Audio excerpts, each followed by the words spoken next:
What's going on, everyone? Welcome to the Pride of Detroit midweek podcast. Not a midweek mailbag. It's a little bit weird, but officially free agency has kicked off, and we are here to talk about the first few days of free agency, release of the tampering period, and some of the official signings that have happened now that the new league year has kicked off. I'm your host, Miko. You can find me at Twitter over at the Miko Scott over on Twitter. Also joined once again by my amazing co-host. First and foremost, we have your senior editor over at Pride of Detroit at Ryan POD. Or Ryan Matthews. I guess that's the best way of doing this. See, this is why we don't typically mess with the schedule, guys, because it messes me up. Miko, you're not messed up. We're all messed up. It's free agency. Everybody's messed up. I mean, I could just like renege the entire intro and we could do it over and act as if it never happened because, you know, I like a different intro better, Ryan. Like, how about we just do that instead? Whatever works. We're also joined by our editor-in-chief over at prideofdetroit.com as well, Jeremy Reisman at Detroit Online. Jeremy, how are you feeling today? I'm all right. Surprisingly well-rested because I think it's not been as busy as I was expecting, at least not with incoming players. But, hey, a lot of ball game left. Yeah, that's looking at the glass half full, right? and I know there's going to be definitely a portion of this fan base, a portion of our audience that is probably watching this now and has already started to probably hit our chat with a bunch of like, hey, why are we not doing anything? Or the whole like meme where it's like it's the stick figure poking at the Lions logo of just like, hey, do something. Because yeah, the first few days, listen, the Lions have made a couple moves. It's been fairly quiet though on the official like start of the league year. In terms of, like you said, Jeremy, signing new players. There's a number of different places that we can start. I want to start, I guess, with the most recent news, just because like there was news that was literally dropped from the Lions a couple hours ago, and that is the release of Lions edge rusher Josh Pascal. The Lions saved $1.6 million on the cap. Jeremy, this is a move that I think we all kind of expected based off of some of the comments we got from Brad Holmes during the combine, right? Yeah, he was, along with Levi, one of those guys that because they spent all the season on the injury list, their contract told another year, and that gave Lions fans some brief optimism with Levi and Pascal. But yeah, when Brad was asked about it at the combine last week, he said, quote, "Josh will have the ability to bring him back as well. There's still discussions to be had about that one, but yeah, it's a possibility." And for someone who is costing you $1.7 million, none of it guaranteed, I don't know what discussions you have to have with that player other than we're not keeping you. And that's kind of what we all assumed was going to happen, and that's what did happen. And it's understandable, right? Like, his whole career has unfortunately been marred by injuries. He missed all of last year after getting back surgery. Just become a guy that the Lions can't unfortunately trust. You'd think, I kind of thought maybe they just give him a shot in training camp just to see what he can do, but it's clear the Lions have other plans. We don't know what those other plans are yet because they literally only have Ahmed Hassanin and Aiden Hutchinson in the edge room. And I guess if you want to count, who's the other one? Tyler Lacey, but he's kind of like more of a 3-tech, 5-tech, 7-tech guy. So the Lions are a little bit thin at edge right now, which I'm sure is annoying the fan base quite a bit because it's obviously been a position that has annoyed Lions fans about for a while now, given Detroit's lack of serious investment in an edge 2. But now they need an edge 2, an edge 3, an edge 4 probably as well. So let's see what happens, I guess. Ryan, there's a part of me that feels like Brad Holmes is just trolling at this point. Like, he was just like, oh, you guys want me to pick an edge? What if we have no edges? Now how do you feel? Yeah. Have you seen this kind of defense before? I think the only thing that's kind of surprising about this news is that the Lions haven't done anything else. And I mean, I guess they could have released Pascal at any moment, but releasing him at a time in which, there hasn't been any other contingency plans made at edge seems a little bit weird, just because, to Jeremy's point, you could have him in training camp and cut him later if things didn't work out. So maybe giving him an opportunity to reset and go somewhere else. And I mean, who even knows if he's healthy, if he'll continue to have a football career with the kind of injuries that have piled up for him. But obviously wish him the best, and I hope it works out somewhere else for him. But Miko, I think that's the $1 million question, though. We don't have any failed physicals to talk about. We don't have any trades that got rescinded, because the Montgomery trade went through. So we can officially check that off. The Lions had Juice Scruggs and draft picks, and David Montgomery is a Houston Texan. Yeah, and I think that's, again, one of the bright sides of at least the start of the league year. I think some of the other bright spots that have at least happened, at least in the early parts of free agency, have been some of the early signings that the Lions have made. I think most of them, have been positively received, but I do want to kind of ask you guys, I guess first and foremost, how do you guys want to do this? Do you want to talk about your favorite signings, or do you guys just want to go through them all, in the order in which they kind of came through? Yeah, there's not a lot. Yeah, we can get through these in a segment. Let's go ahead and start with Cade Mays then, because I think that I think there's an argument to be made that was probably the biggest signing that they've had so far. Ryan may feel differently about a certain quarterback that is now back in Detroit, but we're going to focus on Cade. Jeremy, let me start with you in regards to just overall feelings about the Lions bringing in Cade Mays, and also the urgency it seems that they showed by that being one of their first big signings once the tampering period kind of kicked off. Well, I wasn't the biggest Cade Mays fan. I kind of let that known in on the website when I was asked. It was our question of the day. It was like, hey, which free agent do you want the Lions not to sign? And mine was Cade Mays. And I'm not going to back off from that completely, because I do have a lot of big questions about that. And my biggest concerns with Cade Mays is just the inexperience, right? He's relatively new to the center position, not a ton of starts there, was never really deemed the starting center until his teammate got injured, and Austin Corbett, he did come back and played guard instead. And whether that meant that Cade Mays was a better center or Austin Corbett was a better guard, you'd have to ask the coaching staff there in Carolina. But my concern is that you're paying starter money for a guy that is yet to win the starting job out of a training camp yet. A guy that was cut from the Carolina Panthers temporarily before they were able to get him back off a practice squad.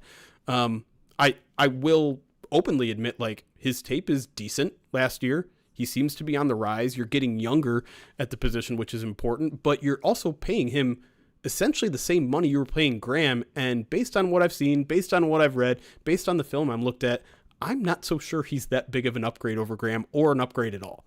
I think you're kind of getting a lateral move here, which I mean, the problem is there wasn't that many alternatives, right? It was a shallow center class. Mm-hmm. I certainly was not in favor of paying Tyler Lindenbaum the deal that he got. $27 million a year is ridiculous. I feel like the Raiders may have been kind of bidding against themselves, since everyone else thought he was going to get between 22 and 24. They were kind of also operating under some other understandings. That sure. Yeah. Certain players were not going to be on their team. Yeah.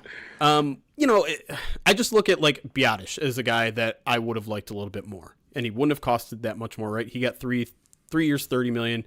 Mays got 3 years, $25 million. We still haven't seen the breakdown of what that looks like year by year, but I'm just a little bit underwhelmed by this. It's nice to see them take care of a need and make that a priority, and no doubt they're going to be a little bit more stable at that position and younger at that position. But I'm just a little bit underwhelmed by this move. But I also understand that there just wasn't that many other options. When I was throwing together my mock offseason, I was like, I don't like any of these options outside of the top 2 or 3. I don't think the Lions are going to get in a bidding war for those top 2 or 3. So I'm going to make a trade. and it's really easy for me to type in words and make a trade happen. Probably not as easy for the Lions to actually go out there and do it. So I'm not going to ding the Lions for not going out there and getting creative and finding a starting center, because quite honestly, I think the Lions got a better center than the Vikings did with their trade, or the Bears did with their trade. Who was it? Bears, right? Yeah, the Bears. Former Bradbury. Viking. Yep. Garrett Bradbury. That's right. I think Cade Mays is probably better than that, and I'm if that's what we're going to compare it to, I'll take it. But consider me not convinced that the center position is fixed. I think that's relatively fair. Ryan, what was kind of your overall takeaway from the Lions bringing in Mays? Yeah, a couple of things. One, I actually highlighted him as one of the like cost-effective free agents that they could get in free agency this year. Now I know the center position kind of thinned itself out before free agency even began, right? Like McGovern, Biadasz, you mentioned Jeremy. Some of these guys were taken care of, and they were off the market before the Lions even had a chance to make a move. They could have traded for Biadasz, but I think signing Mays, and again, still need to see the particulars of the contract, but maybe there's an opportunity where, hopefully he works out, right? But if he doesn't work out, it's a 3-year deal. Maybe there's probably an out in year 2. Yeah. But I think at a bare minimum, right? If we were having the same discussion talking about Graham, earlier in this offseason saying, hey, at worst, you have a guy who has center guard experience, isn't going to, leave your offensive line in such a lurch and is going to be such a sieve that it's going to be a problem week after week. Maybe you do keep Graham at his cap hit. Going to be a similar cap hit for Cade Mays probably in year 2 as well. So, but maybe you have an opportunity to get out of it without getting to that third year. Really quick, you almost certainly do, because I can't remember what exactly the guaranteed money was in his contract, but 3 years, $25 million. It was $14 million guaranteed. So you kind of just like erase 1 year. It's basically a 2-year, $14 million deal. So $7 million a year. Sure. Yeah. And I think if you look at it from that perspective, you get a guy who has, almost 1,300 snaps at center over the past couple of seasons. So I understand the trepidation of like, maybe there isn't enough proof of concept of him like winning a job or him being so good that he's the guy.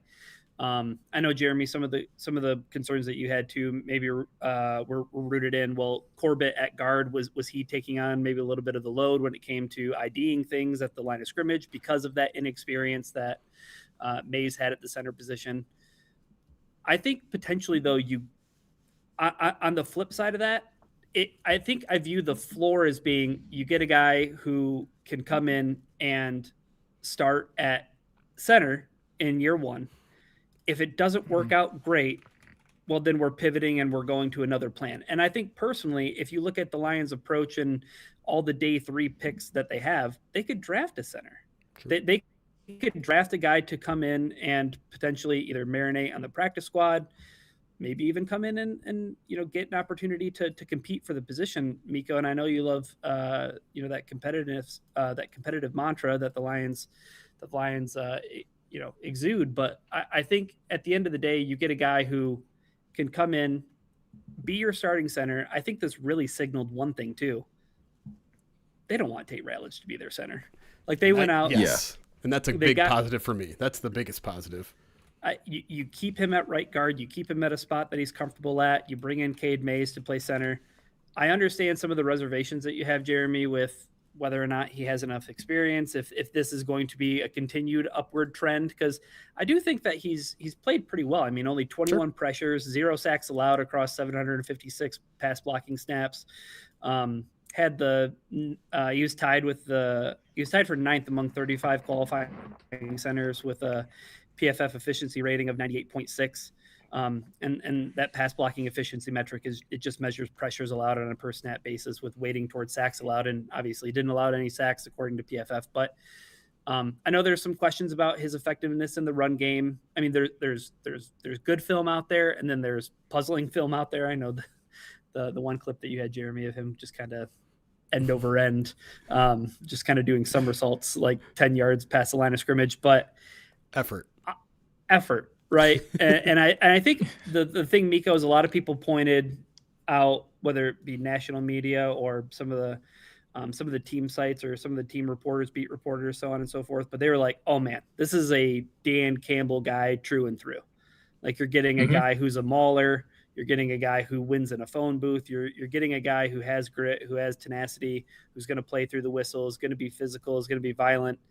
You have some questions about the athleticism and whatnot, but I'm just happy they have a starting center. Yeah, and that's kind of where I landed in my initial reaction was, again, being more so on the positive side of things with just the fact that the Lions went out and they addressed a need as quickly as they possibly could. And to Jeremy, to your point, with a group that was fairly thin, yes, Elton Jenkins became available, I think either the same day or the next day. But at the time of what the pool that you were working with, I don't know if there was necessarily a guy that you looked at and was like, oh, that's a nice guy to either invest heavily in, or at least what it sounds like with Cade Mays, at the very least, you can probably make an argument that you're making a gamble. You're hoping that the trajectory that he's been showing in Carolina the last couple of years is continuing to still point upwards. So you get him into an offense that is still fairly high powered. And yes, you are retooling a couple things and it is on the younger side, but you get him with one of the more respected offensive line coaches in the NFL, and you hopefully can keep that trajectory going up. I do love the fact that it is relatively a relatively team friendly deal, like we were just discussing. And so that if you do want to get out of it in year two, if things aren't really kind of shaping up the way you thought it would, great. You can kind of get out of that. And you still do have the same thing that Ryan pointed out. You do still have plenty of day 3 picks. So if you want to invest in another center, great, you can do that. And you can go into camp and you can have that type of camp battle where you're, if you want to have Mays, Tate, and whatever this potential draft pick that you take, battle it out for center, you can do that, and it's not really going to hurt you in the long term of things.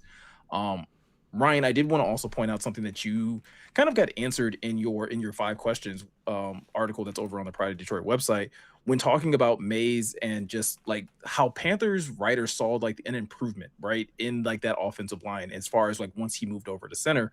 I do kind of that at least gives me a lot more hope as well, when people are kind of saying hey, there was a night and day difference from Mays to Corbett at center, and that things started to look a lot differently, and that you did get a better quality of player. Jeremy, I think it is legitimate to ask the question, okay, does he have the experience and the knowledge between the ears to make all the calls and the checks? But I also don't think the Lions would make a move like this if they didn't think that he was at least capable of doing that, right? At least capable of taking and shouldering that responsibility along with Jared Goff and along with other members of the offensive line to make sure that they are making the proper checks and adjustments. Like I said, I think even when we graded this over on the YouTube channel, I don't think either Morgan or I gave it an A. I think Morgan gave it a B+, I gave it a B.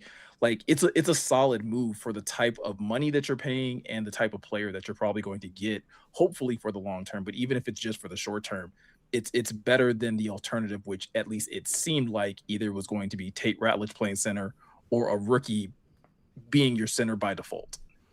Yeah, I want to talk a little bit quickly about the specifics of his game, because I watched 3 of his games. I watched his best graded game against Dallas, which is awesome film, not gonna lie, it's great. I watched his worst graded game against the Saints in week 10, and then I watched what I determined his game against the best defense he faced all season, and that was the Seahawks. And I will say this, against nose tackles, he kicks ass. He is really strong. Mm-hmm. He's like a nose tackle at center in a lot of ways, because the way I was really impressed with the way he handled Kenny Clark in the Dallas game. I was really impressed by how he handled Jaron Reed in the Seahawks game. Anytime those guys, wanted to do anything combo blocks up to the second level, he was knocking them on the ground. Those guys, not great pass rushers necessarily, but he was stalemating them. And I thought just in general, all the power stuff that he was doing was very, very impressive. And honestly, it's so surprising to me that he has this reputation of being such an excellent pass blocker when everything about the way he plays is run blocker, right? Mm-hmm. He's this big physical mauler type, but his footwork's actually kind of good in the pass game. I do think some smaller, quicker interior defensive linemen are going to give him some trouble. But I think at the heart of a physical ground game, I don't think Cade Mays is going to be a liability. I really don't.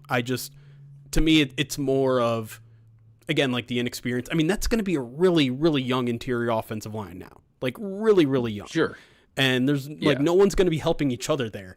And you're probably also going to have a young left tackle or right tackle. Really, your only experienced guy that you can trust in his specific position, and you might be moving him from right to left tackle, is Penei Sewell. And so I guess that's what I'm concerned about. Is I really wish this offensive line would have been able to keep more veteran guys so they could hit the ground running a little bit. I think we might be headed towards another, like, these first couple weeks are going to be feeling each other out a little bit. Well, and I think, Brian, that's where, I mean, again, it's early, right? We're talking about this is still March, so I don't want to jump too far ahead, but I think that's when you're probably going to hear the murmurs once we start getting close to the preseason of Dan being asked, like, hey, do you want to have some of these guys out there a little bit? If you're going to have so many new faces and so many guys that are like either going into their second year or their first year, or, you know, if it's Christian Mahogany out there, it's his third year. Like, it's a lot of guys that still need to build up that chemistry and that rapport of what it means to kind of all be on the same page. Yeah, we talk about continuity with the offensive line all the time, and I think there's still some like outward perception that's like, oh, and we're gonna get to Isiah Pacheco in a second, but it's like, oh, you guys have a great offensive line. It's like, that what? No, that was a year. That was like 2 years ago. Yeah, things have changed here in Detroit, and yeah, I think when you look at it that way, Jeremy, you look at from left guard to right guard, you have right now. I mean, it's what, Mahogany or Frazier at left guard, center Cade Mays, and at right guard Tate Ratledge. Not a ton of experience, but again, hopefully this is why you pay Hank Fraley the big bucks.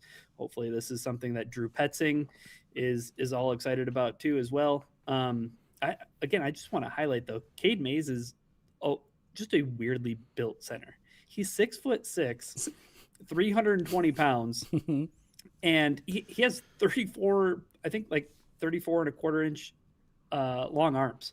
Like he's a long, big guy, and maybe that makes sense when it comes to some of the pass blocking stuff. Like he's long armed, he can keep guys away from him. But I'm just hoping that at the end of the day, they can get something more out of him as a run blocker, because I think that's ultimately where the offense needs to, get back to its, je ne sais quoi. That's their whole thing. That's the ground game and the power run game. Hopefully that's something that Cade Mays can bring back.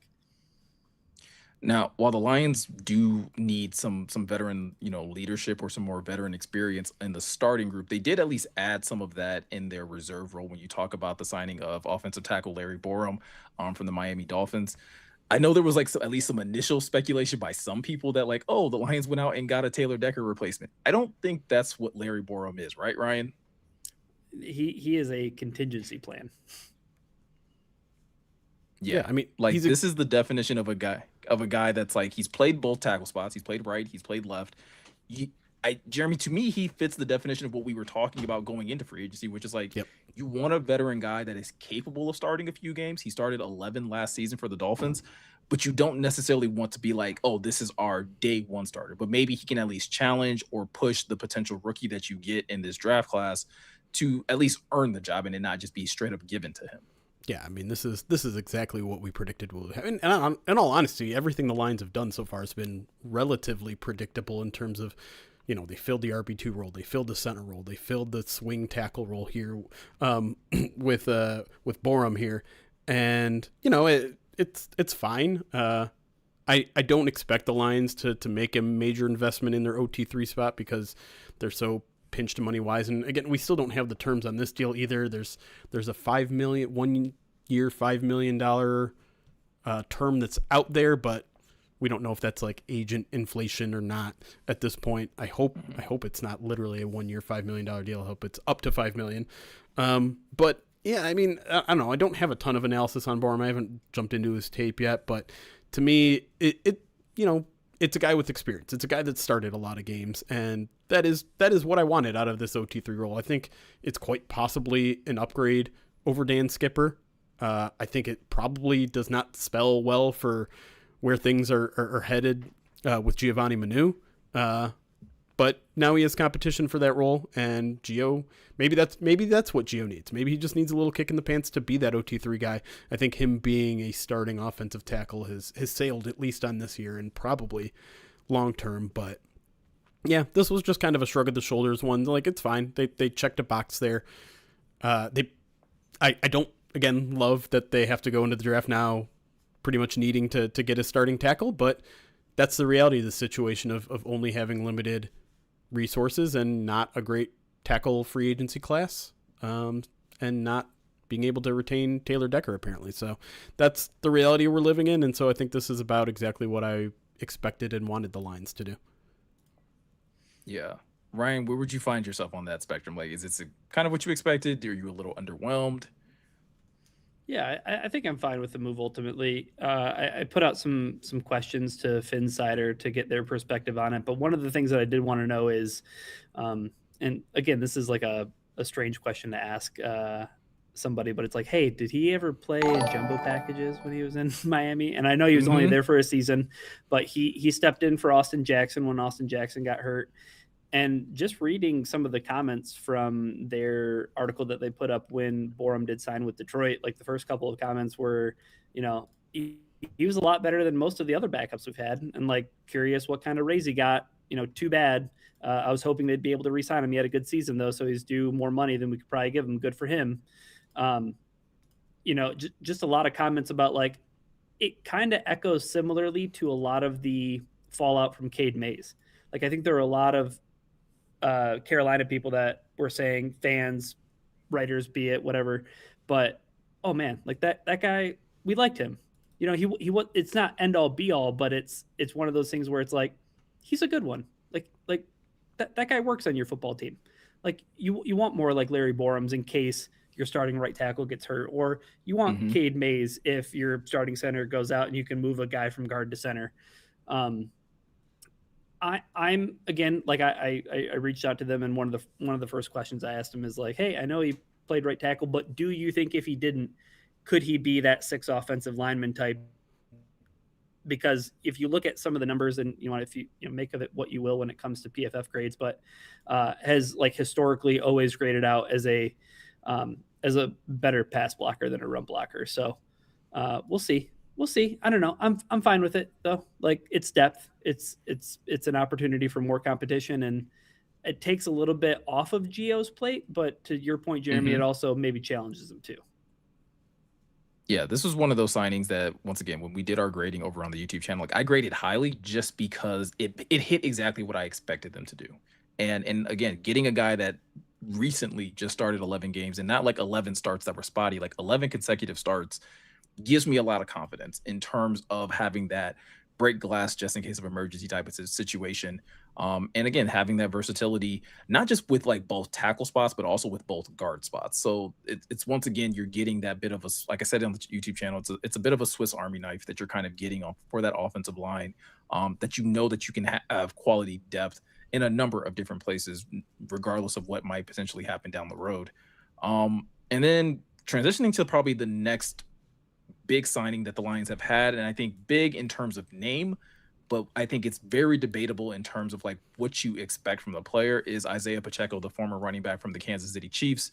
This is one that I was excited for, but at the same time, Jeremy, like, this was a pretty loaded running back class. I don't know if there was an opportunity for the Lions to necessarily miss with how many running backs were available that kind of fit what they were looking for. Yeah, no doubt. I think I said that on the podcast. Like, I really like this free agency class of running backs. I really think there are a lot of options, and the Lions could have gone a lot of directions, right? They could have gone. A lot of them were like veteran, but coming off an injury. James Conner was a guy that we all kind of liked as an option. He never really ended up hitting free agency as he agreed to a restructured contract there in Arizona. But no, I had Isiah as one of my best fits for Detroit. And listen, if you talk to Chiefs fans, a lot of them are very sour on how things ended because, he breaks his leg in 2023 or 2024. He deals with an MCL this past year that clearly slowed him down, made him miss a month, and, he was never the same. But man, those first 2 years coming into the league, he was something else, man. It's interesting because I think a lot of people keep calling him a power back, and in a lot of ways he is in the way that he plays, but he's not built like David Montgomery. He's not like this, as Aiden Hutchinson put it, a bowling ball type of guy. He's not. He's relatively small. He's I think 5'10", 210 or something like that, 215 maybe. Like yeah. Compact. But he runs so crazy. Like he is a madman. In fact, a lot of Chiefs fans say like he needs to rein it in a little bit because he keeps running into the back of offensive linemen. But the explosiveness when he's healthy is as good as anybody's. I know you look at some of the explosive play rate from last year and things like that, and even tackle breaking percentage in these past couple years have not been good. But if the Lions can get the version of Isiah Pacheco that we saw in his first 2 years, like that is like almost bordering on a 1A rather than a 1B. I'm not saying they can get there. I'm not saying it's for sure that he does, but I think it's fair to look at these past 2 seasons and say, okay, how much of that is real? How much of that is him coming off of very serious injuries, in both years? And so at 1.8 million guaranteed, I'm willing to roll that dice. I know Brad doesn't have a great track record with, injury guys, but and with the way Pacheco plays, like I can understand why he's a little bit, he has that injury prone label. But to me, I think it's still worth the risk. And for every now and then, that running backs don't spend a lot on running backs. Thoughts come back into my head, and I'm like, you know what? I think this is a good investment here. Yeah, Ryan, I do think it is a little bit of like, yeah, you're looking back at like those first 2 years of production and you're kind of like hoping like, hey, if he can hit that type of stride, then the Lions might have something very, very special. And the combination of him and Jahmyr Gibbs can be very dangerous. Like Jeremy said, like he is like powerful in the way that he runs, but we even had to correct ourselves. Morgan and I had to correct ourselves because we were like, maybe he's a little slow. Pulled up his RAS, like, no, this is a dude that runs a 4.3. Like this is explosive. Not. He is absolutely explosive when healthy. So it does feel like it's once again, in the similar vein as Cade Mays, like it's a good gamble to make if you can hit on it. Yeah, I want to throw all of 2024 out. The guy fractured his fibula and they rushed him back. Like when they lost Isiah Pacheco, and I mean, he was so integral to those 2 Super Bowls in 22 and 23. He was a very important factor in both of those Super Bowl runs. And then in 2024, he gets injured. I think they rushed him back. I mean, they signed Kareem Hunt off the street to step in and take his role. I mean, Kareem Hunt, I think, averaged 3.7 yards a carry that year. You had 2 running backs who were averaging under 4 yards a carry. I mean, how much of that is maybe scheme? How much of that is an offensive line? I mean, we also saw that Chiefs offense in 2024. They were winning games by a point, 2 points, 3 points. They were in all these 1-score games. I want to throw 2024 out. And then if you want to say that 2025, he didn't look like the same guy, I'll agree with you. And the numbers kind of back that up. But again, it was a step in the right direction. So hopefully another offseason of getting himself right, maybe getting back into, the good health that he needs to be in, because he also dealt with the MCL that Jeremy had mentioned. So I'm pretty optimistic about the signing. I think 1 year at $1.81 million is just the right amount of money to spend on a guy who at that price rate though, Jeremy, you're totally cool with if he doesn't, if he doesn't win the RB2 role, if somebody else wins the RB2 role, that's okay too. Like it's not like the end of the world if you spent, just under $2 million on a running back. The one last thing I want to point out is the stat that I loved. I saw this from Twitter, but the Pacheco was 8 for 8 last year in converting downs of 1 yard to go, and he was 13 of 15 in converting downs of 1 or 2 yards to go. But the Chiefs also gave him 0 carries inside the 5 last year, which maybe that's why David Montgomery wanted to go to Houston. But I think that in short yardage situations, the Lions were, I think they were pretty darn bad in some of those short yardage situations last year on fourth and fourth and got to have it. It was tough sledding at times. Like there were weird play calls. Hopefully a lot of that stuff obviously gets cleaned up with Petzing, but then you have a guy like Isiah Pacheco and maybe you feel more comfortable just being like, hey, get me a yard and let's get, the rest of our starters out on the field for first down. Yeah, I think it's so easy to see how he'll fit into like the overall scheme of what this offense is likely going to want to do. And especially when it comes down to splitting carries with Jahmyr Gibbs, which again, I think once again, you're not looking at like a 50-50 split. You're probably looking more at a 60-40 split, somewhere around the range of like Pacheco maybe getting around 400 snaps on the season, maybe 450 or somewhere around there. But like you both said, with the contract that he's got, it's similar once again to Cade Mays, where it's like if you want to go out there and draft a running back on day three, you kind of can do that. Like the Lions still, in my opinion, need someone to fill the Craig Reynolds role that they kind of also have as well, where it's a guy that you can have active that can play some special teams for you. But once again, in a break glass type of emergency, you can trust to go out there and pick up a couple yards and keep the offense, afloat, where it's not just we have to abandon the run game type of situation. Yeah, and they have depth, right? Like they have Sione Vaki, they have Jacob Sailors, who both contribute on special teams, and we don't really know what either can contribute in a break of glass emergency on offense, but they're around for a reason. They trust him in that. They must trust him in that role at least a little bit, and wouldn't completely surprise me if Vaki at least got a little bit of play this upcoming season, assuming that they don't draft a running back, assuming that they don't add another running back in free agency. And I don't like you said, they can if they want, but they don't have to, which is kind of the exact position you want to be in after free agency. Yeah, and especially at a position like that. Yeah, and from the Chiefs insider that I talked to, the idea of kind of like ham-fisting him in the RB1 role, he said that he's a great guy who makes more sense as the hype man. And I know we've had a couple of games where the Lions have played the Chiefs and you've seen what kind of intensity he brings on the field. But, he said he's high energy RB2. You can feel good about handing the ball off to when Gibbs has worn everyone down rather than being the lead back that he was kind of expected to be in Kansas City.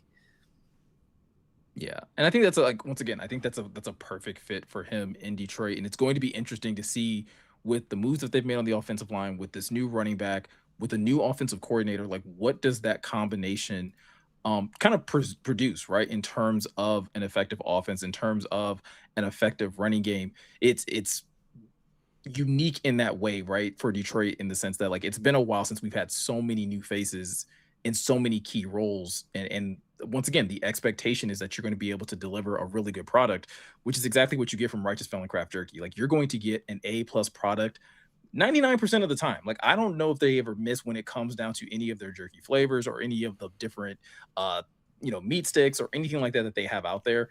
And once again, the Pride of Detroit podcast is brought to you by Righteous Felon Craft Jerky. It's the jerky that fuels the Pride of Detroit PODcast. Each 2-ounce bag of jerky has 16 to 20 grams of protein, and each stick has 8 grams. Trust me, if it's good enough for the Lions, it's going to be good enough for you too. Righteous Felon is based in Westchester, Pennsylvania. They use locally sourced, all-natural Black Angus beef and prides itself on superior quality, revolutionary branding, and unique flavors that go beyond the stereotypical jerky offering.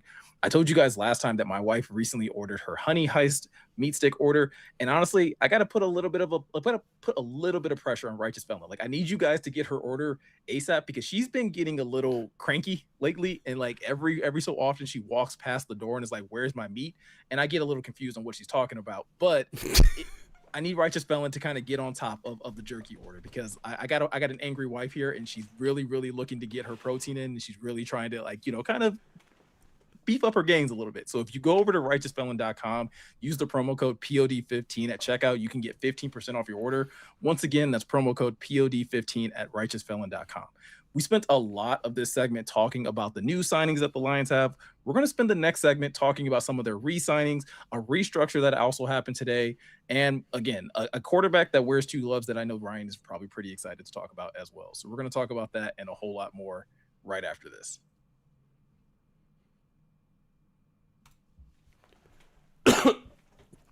Damn, you caught me off guard with that one.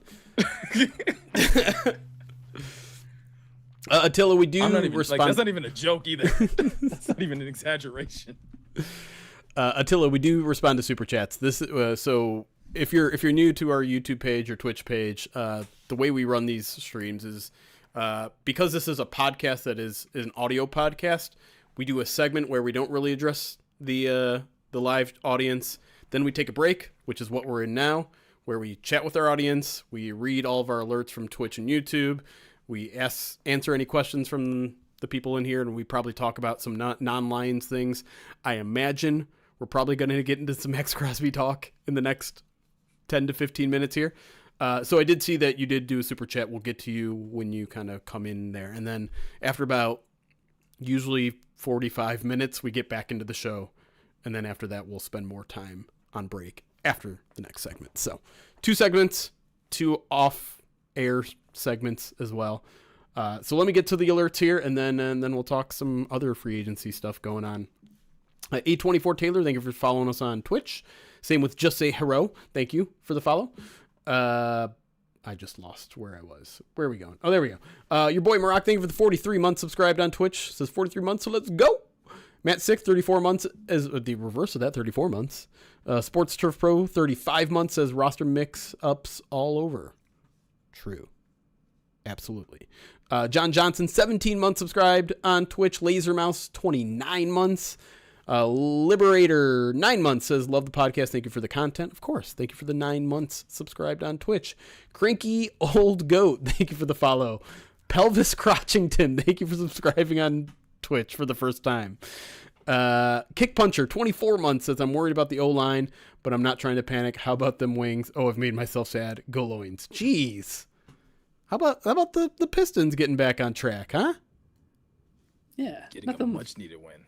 Yeah, nothing like beating the crap out of a 15-win basketball team. Yeah. Hey, and playing moral basketball while doing so. Yeah. That's important. I mean, at least they didn't give up 83 points to one player. That's something to hang your hat on. And 45 free throws or whatever it was. Oh gosh. It was like 40. The think pieces are killing me. The think pieces are killing me. Attila Hun, a $2 super chat on YouTube, says no safeties or defensive ends. Nick Cross, Jalen Hawkins. I mean, they're going to, right? Like they have to. We're going to talk about this more in the second half, but they literally need an edge 2 and an edge 3, and by edge 2 I mean a starting edge, and then the primary backup to that. They need someone to fill Al-Qadim Muhammad's role. I still think they probably bring back Al-Qadim Muhammad. To me, I think the best way I can put it is that's one of those players where you're like, yeah, go ahead and see what you can get. We'll be waiting. Mm-hmm. And I just I don't think that could be the first move. I don't think that could be the first edge news that comes through. Like this fan base is going to be like, I mean, we're already a little. Oh, I was going to say we're way past fans acting rationally. Well, that's why I said we, because like even I, like after I saw the Pascal news, which is like, once again, we all knew this was coming, or at least could like speculate that this was coming. Yeah. But even I was just like, better not bring back Marcus Davenport. You can't. Oh, that can't be the news. That's not happening. Oh yeah, Hawkins. Oh, both those guys got signed elsewhere. Until I didn't catch that, but Nick Cross and Jalen Hawkins are both gone apparently. You know, they're I don't want to get too much into this because we're going to talk about it on the next segment. But like, there are options still out there. I thought it was a pretty deep edge class, and obviously the high end names are the one that draws all the attentions with the Hendricksons and the Crosbys and whatever. But like, just to touch on it, like Epinesa is a guy that I know a lot of guys seem to like the fit here in Detroit. Cameron Jordan is still out there, obviously, and people seem to like the pairing potentially there. Epiketi is a guy that young. I think he's going to be a little bit costly, but who knows? I mean, the Lions haven't done anything on defense. There is money to spend here. Yeah, so we'll see. I mean, the Falcons are dealing with their own problems with one of their edge rushers, and maybe they might prioritize bringing Epiketi back. True, that's a fair point. But that's putting it mildly too. Having issues. Yeah. Allegedly. 80 Jerome, thank you for the 15 months subscribed on Twitch, and Jay Rago, 18 months on Twitch, says subscribe to Pride of Detroit Direct. It's like Righteous Felon for your sports brain. I like that. And we're going to have a couple first bites coming for you very soon here down the pike. We're scheduled to talk to a good friend of mine, former podcast co-host of mine, and I'm only saying this to get a rise out of Ryan, but formerly of of I'm trying to remember the name of it. Monday Football Mondays, I think is what we called it. Yeah. See, clearly wasn't that important. Clearly wasn't that special to you. It meant nothing. Pete Sweeney, the former runner of Arrowhead Pride, now a writer for the KC Star. We're going to talk to tomorrow, so it'll probably be available on Friday for Pride of Detroit Direct subscribers to talk some Pacheco.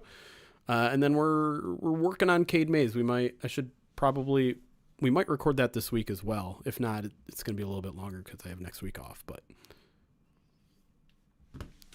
it's one of the benefits Did he actually respond to your tweet because of Elon's awesome direct message? I got a DM from our target on Cade Mays. Okay, cool. And I gave him some windows, and he said, "I'll get back to you tonight." So, anyways, bingo, bango. It's one of the favorite things that we do for Pride of Detroit Direct is the first bites to get to know the new Lions players. We do it with free agency and we do it with the draft. So we try to grab beat writers from the teams that they used to play for in the NFL and then beat writers in college that covered these guys. So prideofdetroit.com/subscribe if you want access to that. Heck yeah. All right. We are through all of our alerts. LJ had a good question. What was it? LJ has a good question. Down the pike? I thought it was down the pipe. No, Pike. Yeah. Huh. Yeah.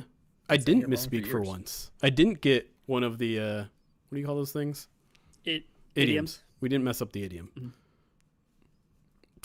There was a comment on our Pride of Detroit Direct midweek mailbag that says, you can tell Jeremy and Eric are tired when they start messing up the idioms. I think I just mess them up in general. I mean, really, at Pride of Detroit, you have to see the forest for the trees. You know. I still think that's the right way to say it. It still makes more sense to me. It's okay. It's okay. Like, it's fine. Just live your life. Taylor Weishaupt, thank you for subscribing on YouTube. Appreciate you. All right, what do you guys do? Do you guys want to talk about the Crosby debacle? Like, when I said we might talk some Max Crosby, I didn't mean in terms of the Lions getting him because I'm not even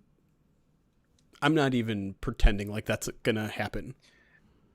I'm not either, and I'm so mad that I even saw this on Twitter. But I think it was Jim Costa that posted like, "Hey, would you trade for Crosby for this year's second and next year's first?" And I was like, yes, but I'm not gonna dignify you with a retweet. I'm not gonna dignify that trade request with a retweet. Like, I would do that. I am shocked that NFL Rums still has people following them because they said the Lions and someone else was in talks with Crosby, and that Twitter account has been shunned and proven wrong so many times that I don't know why people are still following it. It's one of the reasons, I don't know, it's the same reason why people on Facebook continue to get hacked and have to like start new Facebook accounts because like they just can't help themselves to see something that sounds like news. I'm going to ask this question, and I know many Lions fans' answers already, but like, would you trade Max Crosby for 2 firsts, knowing that like you might have to put Larry Borum as your starting left tackle out there, and you're not going to have anyone to help out in the secondary, and you're not going to have anyone to praise Alex Anzalone? No, this is the conversation we had last week where I was like, I don't know. I don't think I want to give up 2 firsts. A first and a second, you could convince me of, especially if it's this year's second. I don't want to give up this year's first. I will give up this year's second. Okay, I was actually surprised. I'm surprised by how many people are saying no. I know if I asked that on Twitter, I'd get more, maybe not more yeses than nos, but it would be closer to 50-50. I mean, especially at this specific time, yes, you're going to get a ton of yeses because they have one edge. Right. You wonder why people still follow like the NFL Rums account and stuff like that. And it's like, well, you watched How To with John Wilson. there's people who still want to be cryopreserved to come back to life whenever, That's a deep cut. time to come back. People buy into the things that they want to hear, and they buy into the things that make them excited and feel happy. So if you can lie about the Lions being interested in Max Crosby and showing interest and all this stuff, it's gonna get you the attention you wanted. But plus, I mean, hey, if you're gonna knock Brad Holmes for always going for the injured guy, this guy just had a trade negated because of an injury. That's right. Allegedly. What an absolute wild time last night. Like Bam Adebayo's at like 60 plus points. The Oakland Raiders, the Las Vegas Raiders are putting out that statement. Jeremy's like, I don't see that on their Twitter account. Where is that? Because you want to like check the veracity of it first. Yeah. Right? You're like, this. I only saw it doesn't seem. I only saw it from one insider, and anytime someone tweets a picture, a screenshot, I am skeptical. Like anyone can make a form that looks like what the Raiders sent out. Anyone. Agreed. And I was in the same boat where I was like, I need to see this for more than just Adam Schefter. Right. Who's reporting from whatever that War Room set stage that they had. The program. Oh my gosh. the Thunderdome. I've not tuned into a second of that, and I'm not gonna hate because some people like that, but I want my news straight. Just tell me what's happening. So like it's been NFL Network on the TV the entire time. Right. But do you think Schefter liked it? Like, do you think when they pitched the idea of like, hey, we're gonna put you in a corner on McAfee, we're gonna call it the Thunderdome, and they're just gonna randomly throw it to you whenever they think that there's news? Honestly, I think the answer is yes, because I think he desperately wants to be cool. I think he desperately wants to get news out too, and he like, dude, it's a master class in how bad you are at tweeting. Like, I think was it the Gardner Minshew deal where he's like he's gonna make $. He's gonna make $. He's gonna make $, and I was like, what? No, slow down. Who was the dude that he was like, is $8 guaranteed? It's $8 guaranteed. $8 guaranteed. I thought that was Pelissero, or I thought that was someone else, maybe Rappaport. Oh, it might have been Pelissero. It's great though. Like, this is like the perfect day to like just like have a bunch of gotcha moments for insiders where it's like, look at you all trying to be first. Can't even type right. It's in like, if we can zoom out, it's very silly, this war of like who gets in first and all that sort of stuff, because in retrospect, like it doesn't matter. It was Pelissero. Well, yeah, you're all still tweeting the same. I mean, unless you're incentivized, unless NFL Networks or ESPN is out here throwing out bigger bucks for likes and retweets. Dude, and you guys saw the Ravens fan that tweeted, if the Ravens happened to trade for Max Crosby, I would completely shave my head. And then what did he look like? Literally like an hour. It was an hour before it blew up. He tweeted out that he shaved his head. I want to know what he looked like before, because to go from whatever you look like before to Uncle Fester is wild. Like, that's Boulder, Detroit. I don't have insider information when I'm posting these moves, generally speaking. There were some pre-writes, like I pre-wrote Decker getting released. I pre-wrote Jared Goff's contract renegotiation, because again, it was very clear that was going to happen. Jeremy. I'll tease this. There is a free agent signing that I do have pre-written, because we're pretty sure it's going to happen. But that's all. It's honestly not something to get that excited about. I'm like now trying to think of like who it could possibly be. You have no idea. I'll say this. It's not my source. It was someone else on staff that tipped me off to it.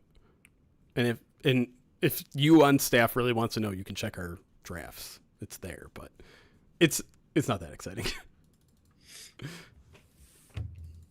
All right. I'm nosy. I'll look. The only thing exciting about it is that he was on my best fits list in my free agency preview series. So. Oh. Huh. Okay. I don't know. I hate teasing news like that. I don't know why I did it. Yeah. He's Tabor. I saw Bill Barnwell and Robert Mays last like Max Crosby thing. Like, did you see like the idea that they came up with? They're like, after June 1st, Max Crosby for AJ Brown. Like, who says no?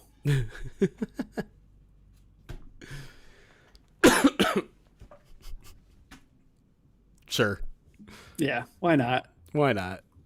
Why not? That's what I did last night. I tried to manifest Trey Hendrickson by just being like, why not the Lions?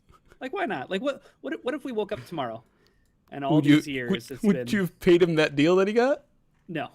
Okay. No. Especially for it was 4 years, right? 4 years, 100 and something million, right? A little bit over 20 something. Yeah, no. Are we all on board that like everything is sketchy about the Ravens? Yeah. I said it before we got on here. The fact that it's the same team 3 times is the sketchiest thing ever. Like, but you made a good point. I don't know how the NFL necessarily fixes it. Like, when you have a tampering period, you can agree to deals, and then literally like the hours before or the day before deals become official, you can just like back out of it, essentially. Yeah. Because you can't say to a team, if you agree to a trade, you can't back out and not allow that team to do a physical, right? Like, they have to be able to do a physical before they put pen to paper. The problem is physicals are very much subjective, right? And passing as physical doesn't mean you're healthy or you're not healthy. It's not like a black or white thing. It's, are we comfortable with the risk? And whether they weren't or weren't, yeah. I think I kind of fall in line with the majority, maybe not the majority, but the thought process that whatever they found may have been a little bit more concerning. Like, I'm willing to believe that maybe they found something that they weren't expecting. But... And did you see that report about not necessarily short-term, but like long-term prognosis for the knee? And it's like, yeah. But I am also at the same time convinced that if Trey Hendrickson had already agreed to terms with someone else, they would have been like, all right, we'll still take on the risk. We already have you in the facility and we're giving you a tour. We might as well just keep you here. Yes. If the backup plan wasn't there waiting for them, and hell, they may have been negotiating with them. Like, they may have been like, hey, this Max Crosby trade isn't complete. Like, let's call Trey Hendrickson's agent just to be sure and see where the market is there. They could be having those conversations from Monday to Wednesday, Monday to today. Well, I guess last night. And yeah, like, I don't know if, like, when they brought Max Crosby into town, they were, like, at a 50-50, let's see what we find, or... I don't think it was, like, a ruse. Like, I don't think they would go through all that process of bringing him in and just be like, No. But it was definitely a have your cake and eat it too situation where it's like, well, we have this in case we want to go this route, or we can go this other route. Yeah. Yeah, I think my prevailing thought is that, and I think someone else said it in the chat as well, is that they were probably all in on Max because a lot of the initial reports on Trey Hendrickson was like he wanted $30 million. Right. And it was like, well, we're not paying that. And so you continue, like, you went ahead with Max because you probably had inside information that, like, hey, the Cowboys are offering this other team is offering this. Listen, we think we can get him if we offer 2 firsts. And, like, we're just going to win the deal. And to your point, they probably were still negotiating with Trey's representation, and then all of a sudden they get word like, hey, actually he's willing to take this, and you're like, well, that sounds way more appealing, and we don't have to give up draft picks. Like, I think the fact that the NFL is set up the way it is, it allows for too much room to, like, doubt that the Ravens did this in good faith, because when physicals are subjective to the team, to whatever risk you want to take, like, well, then fine. It doesn't have to be legitimate. It just like, well, we don't feel comfortable with it. Right. Like, well, that seems like bull crap, right? Like, because it's not an injury you didn't know that he had. It's not a surgery you didn't know that he had. Right. Yeah. I don't know if that's like I don't even think you can fix that by being like, okay, well, it's going to be a third party medical examiner or something like that. But it's like that wouldn't work because like you'd want to sign off with your people, right? Like you'd want your doctors to take that information. And again, it's not the doctors are saying he's healthy or unhealthy. It's okay, what level is his health at? So like an independent doctor can tell you what he looks like, but he can't tell you should be willing to take this risk. Opinion. You can't be willing to take the risk. Yeah. Right. Sure. Yeah, whether this is still a good investment in terms of draft capital. And I think it was Pelissero who, mentioned too, it's like you could have 31 teams that a player would fail a physical for, but one of those teams, they pass the physical, like they're playing football, right? Yeah. And he talked about that like in the pre-draft process, right? Like there might be 31 teams that have red flagged this player and say medical concerns, won't draft him, but then one team will. And I think my only worry, my only nervous bone in my body is that, and it was alleviated on Friday when the tweet came up and it was like Max Crosby has been traded. And like, I didn't see the team name in the notification. So I'm like, I'm about to swipe and I'm just like, just please not Chicago. Just please not Chicago. And I swipe, I see it's the Ravens. I'm like, okay, cool. Like it's the Ravens, the AFC, I don't care. Right. If he ends up in Chicago, I'm going to be as pissed as Raiders fans. All I know is that this would have never happened in an NFL that David Stern ran. That's all I know. He would have David Stern already would have had him on the Dallas Cowboys. Are you kidding me? David Stern would be like, nope, that trade is official. But like, sir, that's not how the rules work. It does today. that trade is going through. People do not understand that the Chris Paul trade, like I don't think people realize like how insane that saga was. Like the NBA temporarily owned a franchise and was making decisions for that franchise. And they said, let's trade Chris Paul. And David Stern said, like hell you are.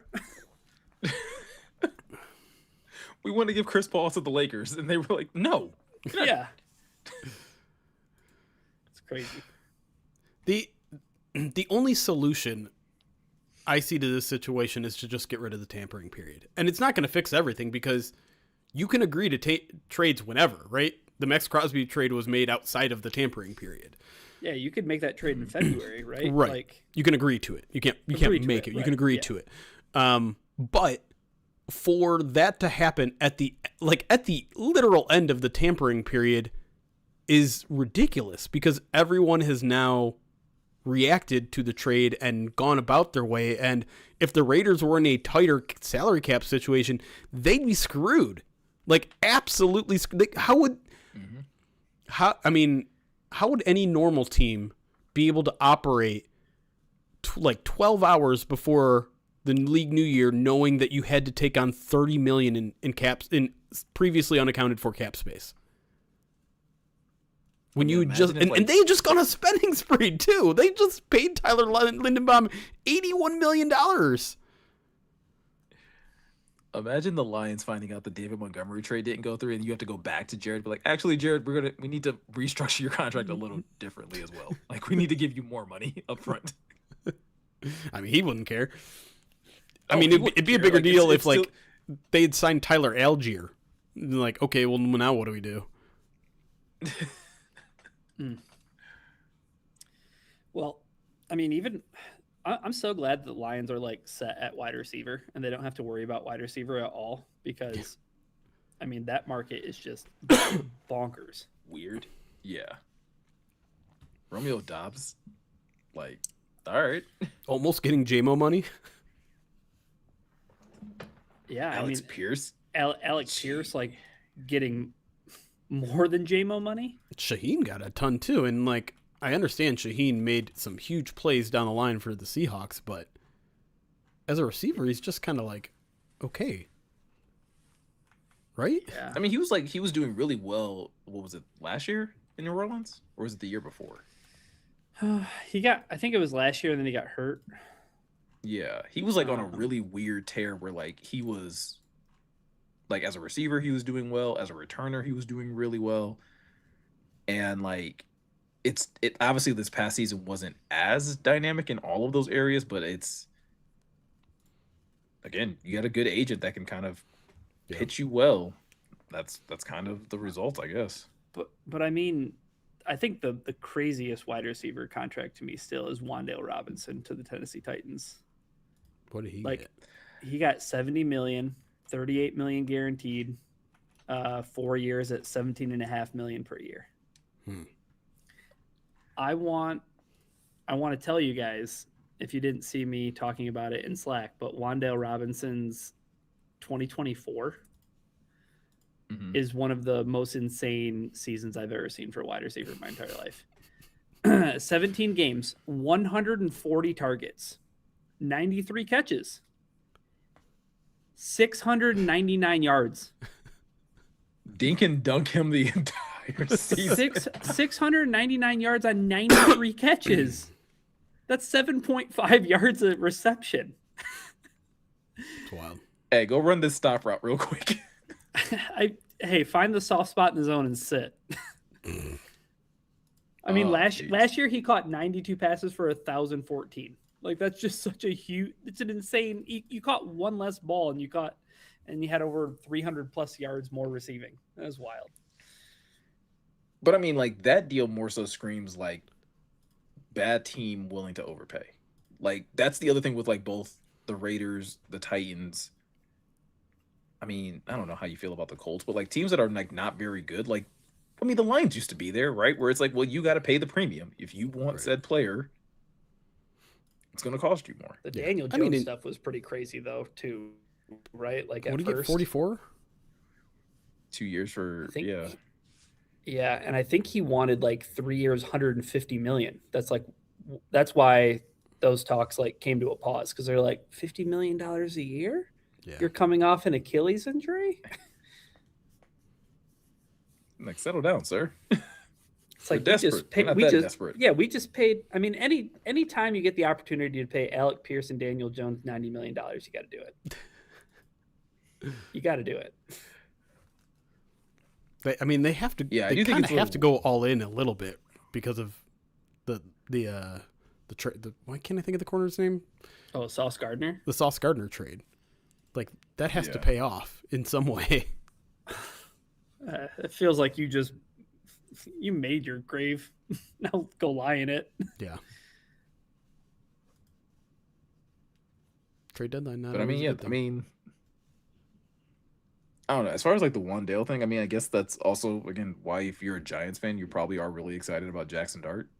You got Wan'Dale Robinson paid. Yeah, So someone told me that 97.1 said that, and I have zero indication that Brad Holmes is talking tomorrow. I've been told that there is media availability tomorrow, but that is very standard on the first day after free agency, where we talk to people that they signed.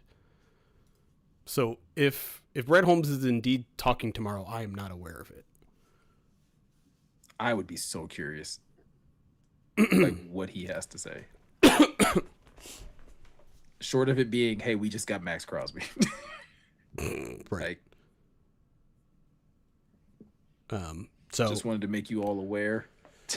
We swung big. Are you happy now? I'm just saying, like, if Brad Holmes is talking, the Lions would have told me by now, I would imagine. So maybe they forgot to send me the email. But I'd be very, very surprised if Brad Holmes is talking tomorrow. No, like we said, like, I don't know if there's anything worth talking about. Like, yeah, he never, like, here's when he talks in the offseason. The combine, the owners meeting at the end of this month. He does a pre-draft press conference. I think that is usually with Ray Agnew. And then he does all 3 nights of the draft.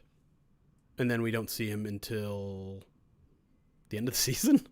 We get one at the end of training camp, too. That's the one with Ray Agnew.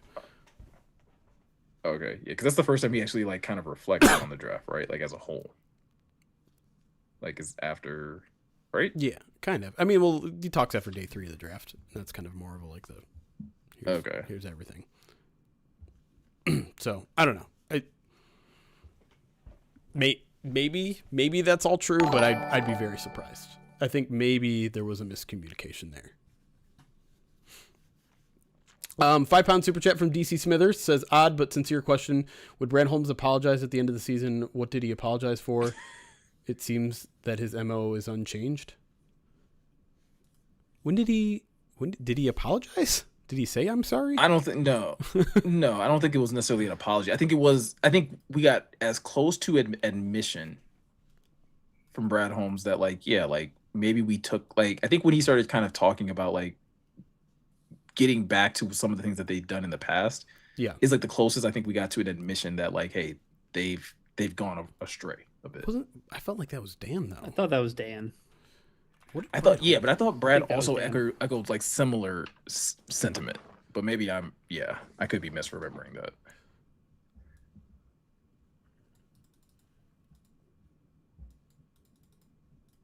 I have to do a better job. I obviously haven't been good enough. Look, I'm always going to early stages. We already identified some things that I can definitely do better. And we're going to collectively just have a look at everything from top to bottom and just be honest and take a long, hard look. I mean, if you're asking, I guess maybe the question is, okay, he committed to doing something wrong and changing his ways. Through 2 days of free agency, we haven't seen a change in strategy necessarily. I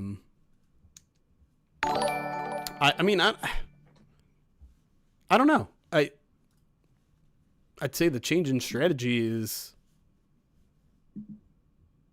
they're moving. Here's the thing that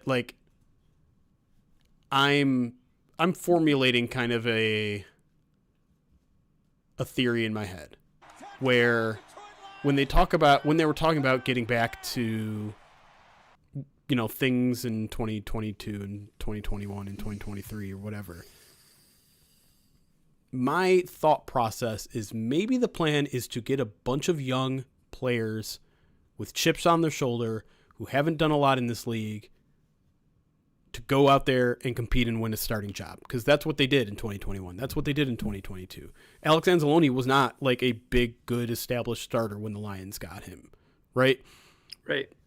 Yeah. A lot of the guys that they added to that team were not these guys that, David Montgomery, Jamal Williams, all the guys that Khalif Raymond. A lot of the guys that we're seeing gone now that have been around for 4 to 5 years.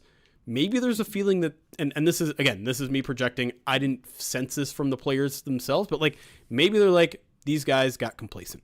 Let's go refill with a bunch of other different guys that have a bunch to prove, to go out there, be hungry, put them in a competitive environment, and get the most out of these. I don't want to say bottom rung players, but chip on your shoulder type players. That's kind of my working theory. Obviously, we have to wait and see how the whole picture plays out. I'm working based on a puzzle that has 20% of it filled out right now. Yeah. I don't know. I guess might talk about this in segment 2, but I think my prevailing thought, again, not much has happened in free agency, but nothing that's happened in free agency has changed the Lions' approach in the draft, in my opinion. No. I mean, I think it's emphasized certain things a little bit more, right?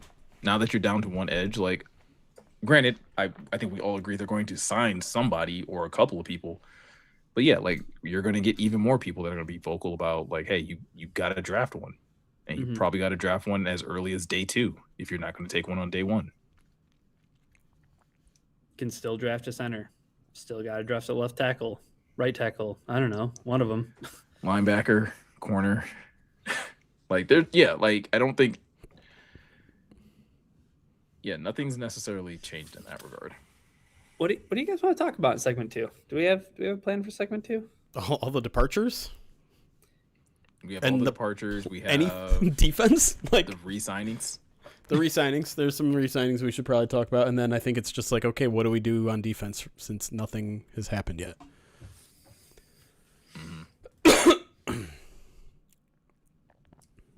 Sounds good. You want to get into it? Couple more alerts real quick, and then No Rules X $2 super chat says, is 2026 really a gap year for the Lions? holes.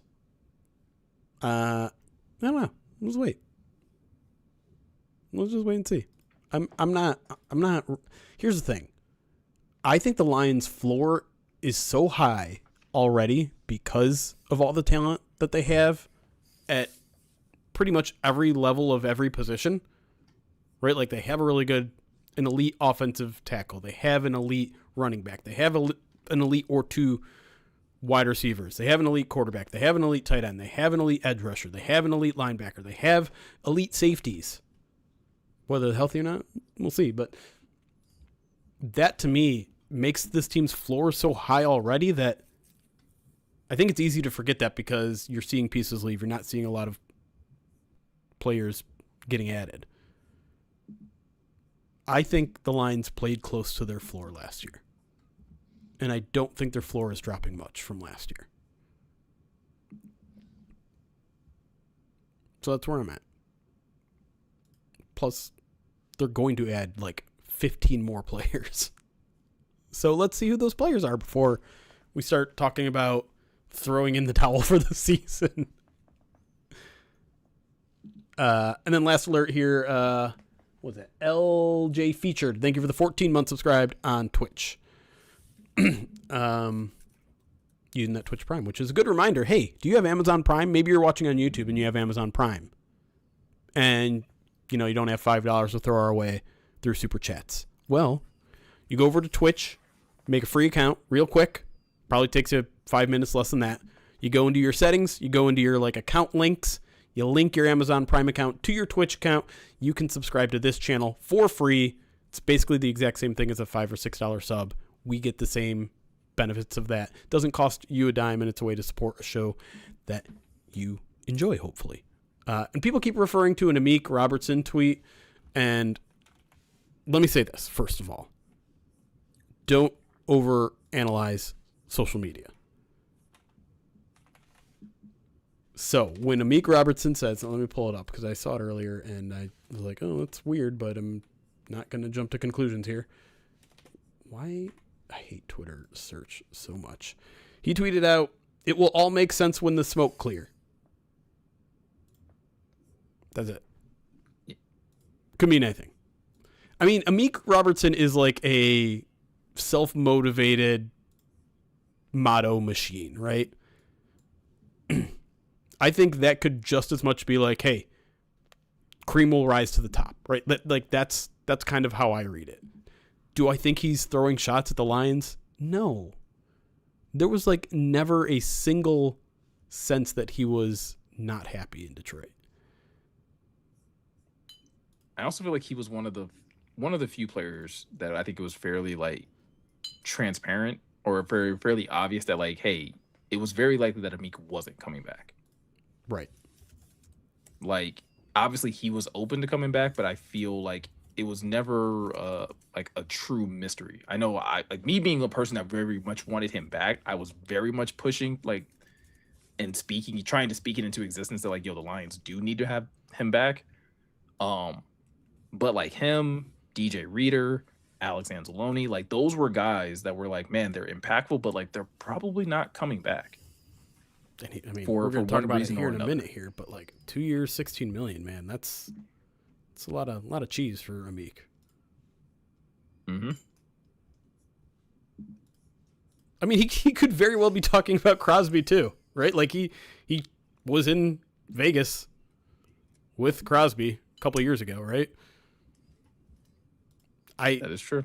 I don't think it's necessarily about that, but it could be. The main point being is I'm not buying that that's about the Lions. It could be, but I'm not buying it. Oh, fun, a trade for Osa. Not the Lions, to be clear. The Cowboys' defensive tackle, Osa Odigizwa, going to the 49ers. Odigizwa. He was not good when I watched him against Cade Mays. Cade Mays kind of ate his lunch. Anyways, good luck, 49ers. I don't know why you would the most surprising signing was Mike Evans to the 49ers. That is true. Did he get 3 or 4 years? Either way, I was just like, that many? Isn't he 33? Yeah. I want to check. Let me see. I think Yeah, 3 years, $42 million. It's not that expensive. He is 32. I think he turns 33 at like the beginning of the year. I wonder if that's all front loaded or backloaded. I mean, it's so small amount. I just feel like that's going to be a 2-year deal. I mean, I couldn't help but laugh at some of the tweets of like Mike Evans after spending a month near the electrical substation, and it was like the bone that gets pulled out of the meat, and all the meat just falls off it. It's like his hamstring after spending a month by the electrical substation at Levi Stadium. Tenderness. Was there a deal that was made that you guys were kind of like, oh man, outside of the center that went to the Chargers? Yeah, outside of that deal, is there any other deal that you guys saw that were made? We're like, man, I wish the Lions could have made that one. Honestly, nothing jumped out at me. Well, it's funny because like all the big, it's like I would not have paid Trey Hendrickson that money. I would not have paid Tyler Linderbaum that money. You know, the only deal, and it wouldn't make sense for the Lions, but like I thought Devin Lloyd was a steal, and that sparked like a whole discussion about like why draft a linebacker higher than 10 ever. Which I mean, we're already having that conversation, but it's like if that's the going rate for a linebacker.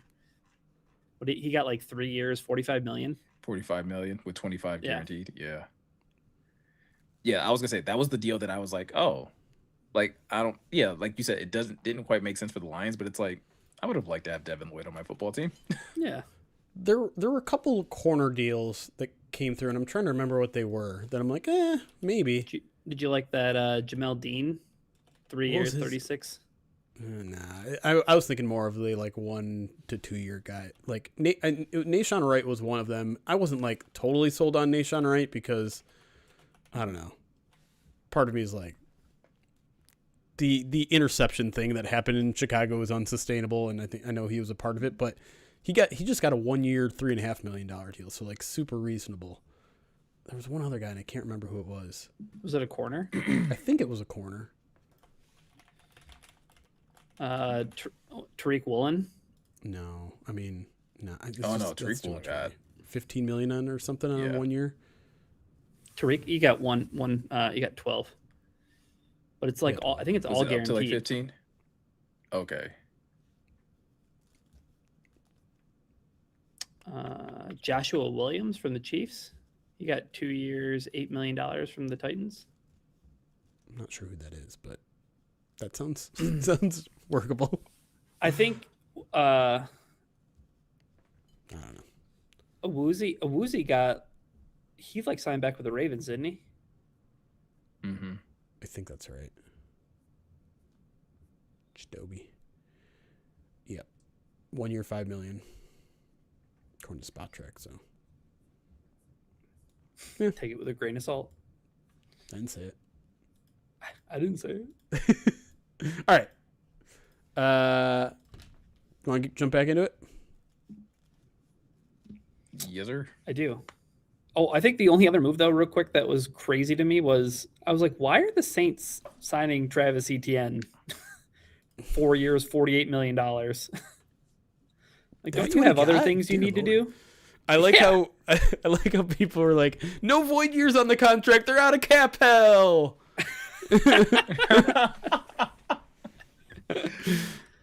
It's crazy. Yeah. Congrats, New Orleans and Saints. the Algier signing, I was just like, but you just got James Conner. Why are you taking all the They big, got a couple, right? the big body backs? Yeah, that was a weird one to me, where I was like, wait, I was thinking that Tyler Algier was going to try to go somewhere where he could arguably be RB1, and I was like, Arizona, huh? Was the other one. Who's the other one? Zonovan Knight. And they signed Bam. Yeah, they signed Bam Knight. They got Bam. Yeah, Bam. I like Bam. I'd take him back.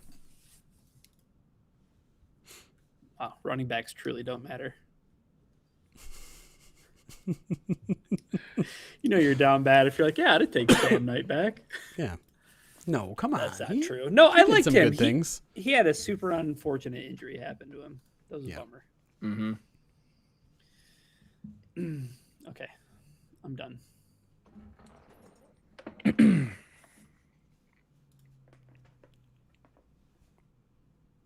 And welcome back to segment 2 of the Pride of Detroit PODcast. Now, in the first segment, we spent most of the time talking about a lot of the new signings that the Lions brought in.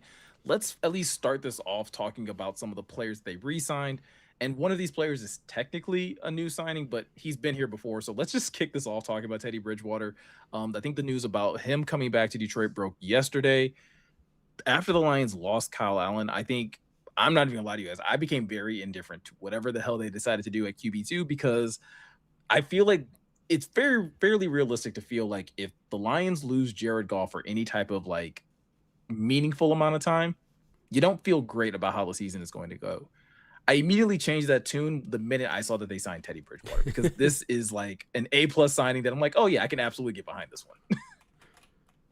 Yeah, I mean, it's not something to like get super excited about in terms of, you know, his play on the field, because we've barely seen it over the past 3 or 4 years. You know, I think he played in literally one game for the Bucs last year and was fine. It was just like a 7 of 17 for 80 some yards performance where kept the boat afloat, but didn't knock your socks off. But yeah, I mean, I think you like this addition just for the intangibles of it. You like it for the locker room aspect of it.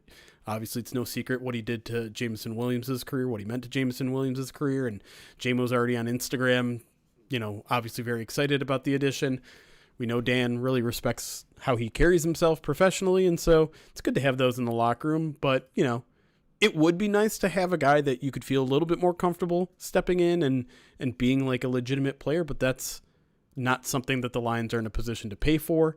I think it's something that's still very much on the table in the draft, as a guy that they maybe want to try to develop again now that Hooker's out of town. But, you know, I'm fine with it. I'm cool. I like Teddy a lot. And yeah, for what the Lions could do, it's about as best of a Kyle Allen replacement as they could do, I think.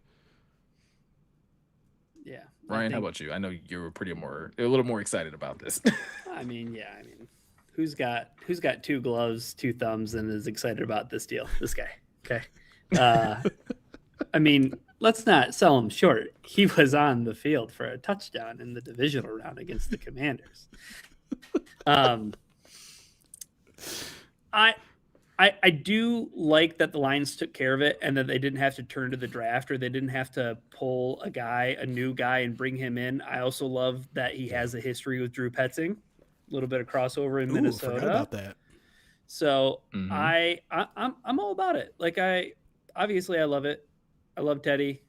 I love my Teddy too, but Teddy Bridgewater is like the number 2 Teddy in my life. Listen, your son's gonna be able to watch this years later and be like, okay, good. I still held the number 1 spot over a quarterback, over an NFL quality quarterback. Yeah, and I you know what? I should probably get him a number 50 Bridgewater jersey for his first Please jersey. do. Please. I was gonna say that should be the jersey that they hang up in his locker when he comes back to Allen Park. Is like, we're starting you here again. Yeah, we're starting back here. We're starting here at the 50 spot. It is a good point though, like in terms of getting a guy that's familiar with everything, right? Like that was one thing that I was a little bit concerned about with going external with, you know, one of the many veteran options that they could have gone to. They were going to have to learn the ropes behind Jared Goff. They're going to have to learn. Obviously, the Lions are learning a new offense in general, but I think so much is going to be carryover in terms of terminology and stuff. To get a guy that knows all that stuff is important.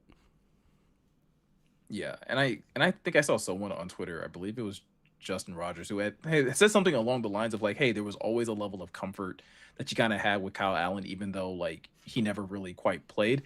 I that's how I feel about Teddy Bridgewater, where it's like this level of comfort where it's probably been a while since Teddy Bridgewater has been the reason that a football team has won a game. But I would feel that level of comfort that, again, break glass in case of emergency, if he has to come in, whether it's wearing a number 50 jersey or a number 12 jersey, whatever the number is, like I would feel confident that the offense would operate fairly smoothly with him under center. with that said, let's kind of work backwards in some of the other re-signings that they had so far this early in free agency. I think once again, my favorite re-signing is definitely going to be Rakusen. I've obviously once the Lions kind of lost out on Amik Robertson, like you kind of started to feel like, okay, we got to be able to keep one of these impactful pieces from the secondary. We all, I think, felt fairly confident or felt very strongly about the performance that Rock had in his one season in Detroit. So, I mean, I think the Lions being able to get him back on a 1 year deal, at least valued up to $4 million, is good. Is a good value, right, Jeremy? Yeah, I would like to see what that full thing looks like.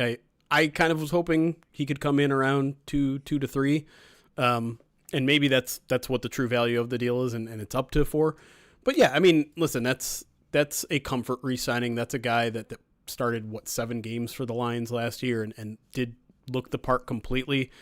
For him, it's a nice steady ground for a guy that had been I think he'd played for 4 different teams in the past 4 years. So, it's good to reward players for good play like that. It's good to have some sort of an insurance plan there. It wasn't my favorite primary insurance plan. That was Amik Robertson, who we should probably pull into this discussion a little bit as well. But no, I think that was a good, safe move that I'm happy that he's around for at least 1 more year, and one of the few rare 30-plus-year-old signings as this team continues to get younger and younger. Yasin is one of the, I guess, Bridgewater too, but yeah, no, I'm definitely happy he's back. Yeah, I played 611 snaps for the Lions last year. That's an awful lot of it's an awful lot of snaps to replace on defense, and that's the most that he's played since 2022. Five teams in 5 years, Jeremy. Indianapolis, Las Vegas, Baltimore, San Francisco, Detroit. So it's nice that he's in a good spot where Detroit needs that depth, right? We saw him play safety in training camp. Maybe that's the role they envision for him to start off the season if they need somebody while Brian Branch and Kirby Joseph get ready. Yeah, and Jeremy, you talk about bringing in Amik Robertson into this conversation. I think that is where there's at least a little bit of concern amongst the fan base of like, okay, hey, you lose a pretty impactful player in Amik Robertson, someone that was manning the nickel for you. It puts a really big question mark, at least for me, on what this secondary is going to look like, both from a starting perspective as well as depth. Because as much as maybe some people may want to wax poetically about like, oh no, Terrion will come back healthy and Ennis will come back healthy and this will be like your starting tandem, we just don't know if that's going to be the case right now. Yeah, listen, I have a big kind of column coming on Thursday morning about the youth movement in Detroit, and that's what I think a lot of what we're seeing is happening, where you're paying all these young players and they're becoming veterans and their salary caps are exploding, and the best way to complement that is through young players that you drafted and you developed. And I kind of wonder if the Amik Robertson is one of many of these examples of like, okay, sink or swim time for our draft pick that we trusted. Sink or swim time for Ennis Rakestraw. And that's, listen, you might not like that strategy. It certainly doesn't bring me any comfort in that strategy, because Amik Robertson is someone that you know, that you can trust, that can play multiple positions, that you've gone out there and seen it. Might not be coming off his best year, but he's a guy that you at least you know what asset you have. Ennis is a complete wild card. And listen, maybe by the time you're listening to this at home, maybe they've added a nickel. Maybe they've added another corner that offers more trust. But right now, they're kind of staring down that barrel of like, okay, it's time to let our young guys loose. It's time to let, I mean, this is happening at every position, right? It obviously already happened with Jack Campbell. It's happening next year with Tyleek. They probably wanted it to happen with Giovanni Manu last year. Didn't. Gibbs is going to probably have an even bigger role next year. Like, they're saying goodbye to a lot of their old players, hoping that these young players are ready to take their spot. And that's all that I'm seeing right now at the corner position is they're like, all right, youth, sink or swim time, which is not a great feeling. And you hope that the Lions add some veteran depth behind them that can push them, that can challenge them. But the reality of the situation is, money-wise, this was always the plan. And now the Lions have to see whether it's going to work or not. Yeah, Ryan, when Jeremy talks about like this kind of always being the plan money-wise, when you look at the deal that Amik Robertson got, like, did was there any type of remorse where it's like, man, I wish the Lions could have offered him something like that, or did it seem fairly realistic to you? Like, okay, I kind of see why they probably weren't able to keep him. Yeah, I'm not a fan of the strategy that Jeremy is hypothesizing that the Lions might use. So when I saw Amik Robertson sign for that contract, I thought, man, the Lions should have done that. Better the devil you know versus the devil you don't. And I think you just look at you look at what's happened. You look at what's transpired. We talked about this in a perfect world. Ennis Rakestraw was playing nickel cornerback last season. In a perfect world, you had proof of concept, but the Lions don't have that. And it felt like a spot, Miko, where the Lions would have to pay for that quote unquote luxury, right? You don't know what you have in Ennis Rakestraw. You're hoping that everything works out with Terry and Arnold. It's, I don't know. It's not great. Did they just sign a cornerback, Jeremy? You smirked. No, that was just smirking at a comment. Okay, good. Well, I understand that perspective, Jeremy, and I understand that maybe that might be part of the plan. I just would not feel comfortable with it at all whatsoever. And to be clear, I'm not either, but sure. Yeah. I mean, like hopefully I'm going like, hey, Nick Whiteside, what are you up to, man? Like at least I've seen you on the field. Fair. Well, and I think that's like we'll get to that in a minute, because obviously we want to talk about what's going to happen next. But before we talk about like some of the things that we think need to happen next, or even talk about some of the other departures, at least want to highlight the Lions bringing back Malcolm Rodriguez, which I think, once again, looking back at the last podcast that we have, I think this is another really strong move that we were all kind of in favor of. Like, yeah, just about all of these linebackers, if you wanted to bring them all back, you can.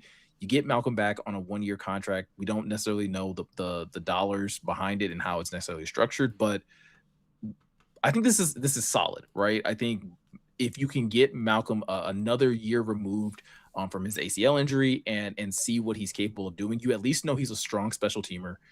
If he can get back to what he was his first 2 years in the league, where he was at least like impactful in spots on defense, where you could kind of rotate him in and he could be really impactful in the run game, a really good situational blitzer, then it's a huge win in my book, Jeremy, in terms of getting him back on this 1-year deal.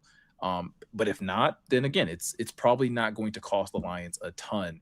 And it's one of those things where they can still look to invest in this group, either by re-signing other guys or doing so via the draft. Yeah, linebacker was one of those positions where we knew there was going to be at least 2 or 3 guys that were going to resign, and I think Malcolm obviously has the highest ceiling of that group. And so, yeah, of course, I'm excited to have him back. We'll reserve entire judgment until we see the full contract terms. But, I think he got a raw deal with just how the end of his rookie deal, I should say, played out, right? Where, he was a strong special teamer. He was a good rotational, sub-package type of guy. And then he tears his ACL recovery gets a setback. He comes back towards the end of last year and just does not look like himself. I'm confident he'll look better this upcoming season. Whether he's going to have a starting role or, a significant role with Alex Anzalone gone, we'll see. But at the very least, he's a strong special teamer, and I imagine they probably got him on the relative cheap just because of how his rookie contract ended. So, yeah, I mean, I still expect them to bring some of those other guys back. I'd like to see them bring most of them back, to be quite honest. I thought that was a strong, deep group of linebackers. The question for me, though, is are the Lions still looking for a starting level talent at linebacker, whether that's in free agency or the draft? And I don't really know the answer to that question. It could, again, be like a youth movement thing where it's just like Alex Anzalone was old. We're going to hand things off to Rodrigo, and we're going to hand things off to Campbell. And I guess Derek Barnes is going to be here too. But I don't know. I like the depth in that room, assuming they bring more of those guys back, including Rodrigo.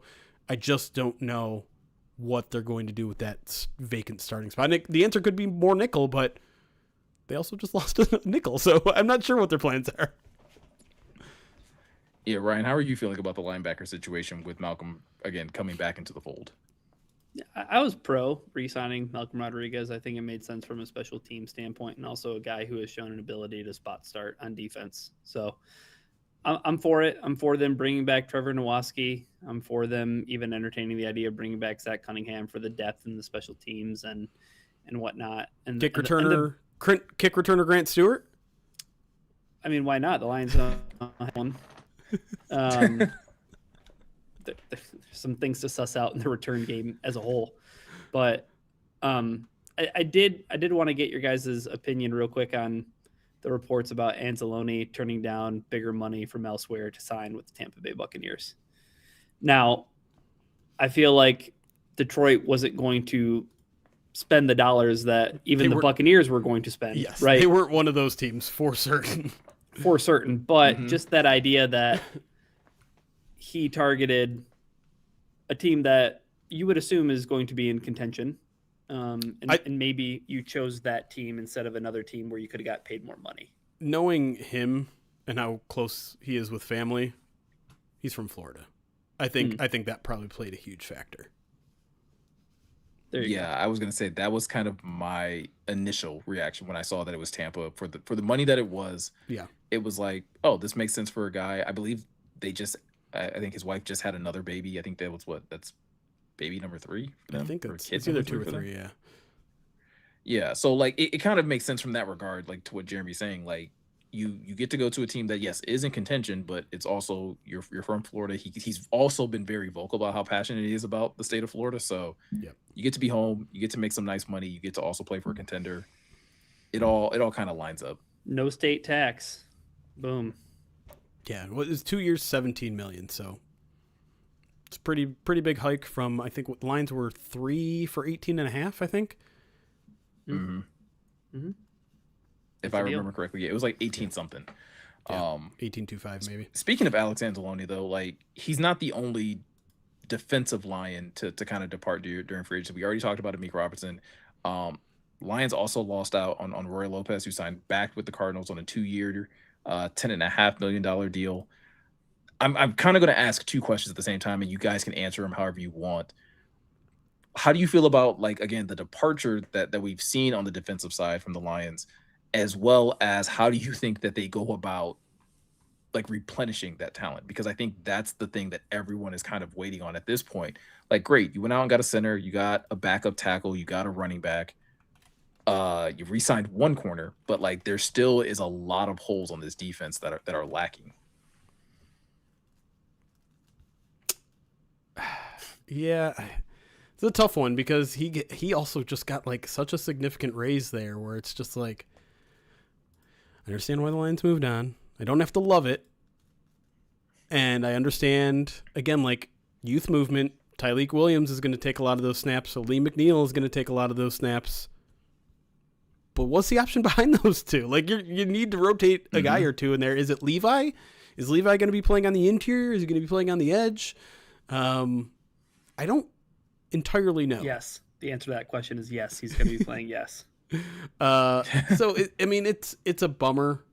I'm not going to kill the Lions for not making that deal because I don't know, for a rotational guy that wasn't going to be your starter, that's a lot of money to pay for a nose. I thought what the Lions gave him last year was a lot. He got even more this year, so I can excuse the Lions for letting him go.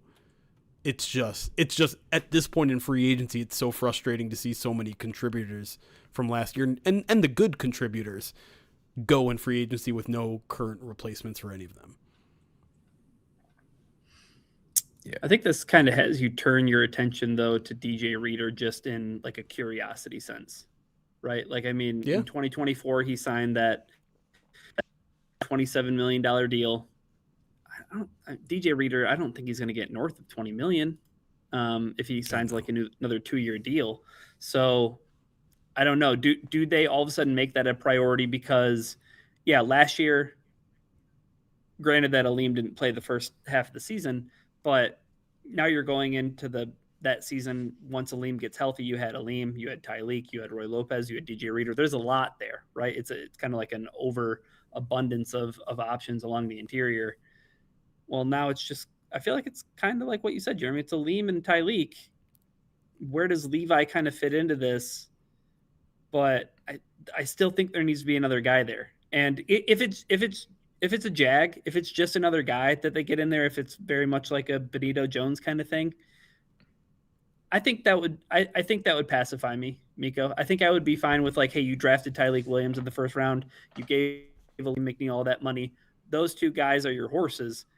Get another guy to get them a breather, and when they want to fix their front and do something different. But for the most part, those guys should be getting big snaps. But I do think there needs to be that third guy that could at least bring some kind of like stable, here's the floor level of play that you can bring in when one of those guys gets spelled. Yeah, I agree. And I think I also agree with your point about like I think you at least need to revisit the DJ Reader conversation and see where he's at and see based off of what is happening and transpiring in free agency, like does it make sense to bring him back? Can he come back at a cap friendly deal? And serve more of a reserve role and serve more of a mentorship role to both. I mean, I know Aleem's been in the league for a bit, but like DJ Reader is an established veteran that still has probably so much knowledge that he can still kind of impart onto the rest of your interior defensive linemen and still can play at a pretty high level to where, again, he may not need to be your starter week in, week out, but he's out there and he can definitely rotate in. Because while I don't know, I feel like while Aleem has definitely elevated himself to be more of like an attacking three tech, he still has a lot of that like nose capability into him. Yeah. And that's very much what Tyreek has right now. It feels in a lot of ways like you have two of the same players. One of them is bound to get tired and you can't take them both out at the same time. So like I'm with you, Ryan, in the regard that like you need another guy that can literally rotate in for one of them. And then maybe the other one's probably, or if they're both rotating out, you're rotating in another nose, and maybe you're rotating in Levi Onwuzurike to play more of an attacking three tech. But you do need to have somebody that is very much capable to be in that spot. And I don't know if you guys saw it, but DJ Reader did join Kay Adams, I think it was Monday or Tuesday, and talked about, free agency and even mentioned that the Lions were still in contact with his agent. So like there is at least some mutual interest there. I'll directly quote from his appearance saying, hopefully I would love to, return to the Lions. I love the people there, love my guys, love my teammates. They've been talking to my agent, I guess, so I haven't had any personal communication. So like there must be some level of mutual interest. To me, it's all about price because it's all dollars. He's coming off a 2-year, $22 million deal. That is, you can't pay that. And if you're not willing to pay a Meek, 2 years, 16, if you're not willing to pay some of these other guys $5, $6, $7 million a year for an aging defender that can help you, I don't think it makes sense to pay DJ Reader anything north of like $7 million for a single season.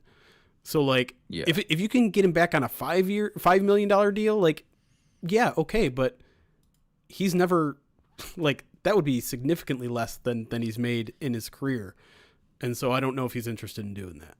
Yeah, maybe it's incentive laden. Maybe it has to do with playing time, production. Maybe that entices him because if he really does like playing here, Miko, I think you have a room with some people that you like and you're at this stage in your career. Maybe that makes sense to you. Yeah, for sure.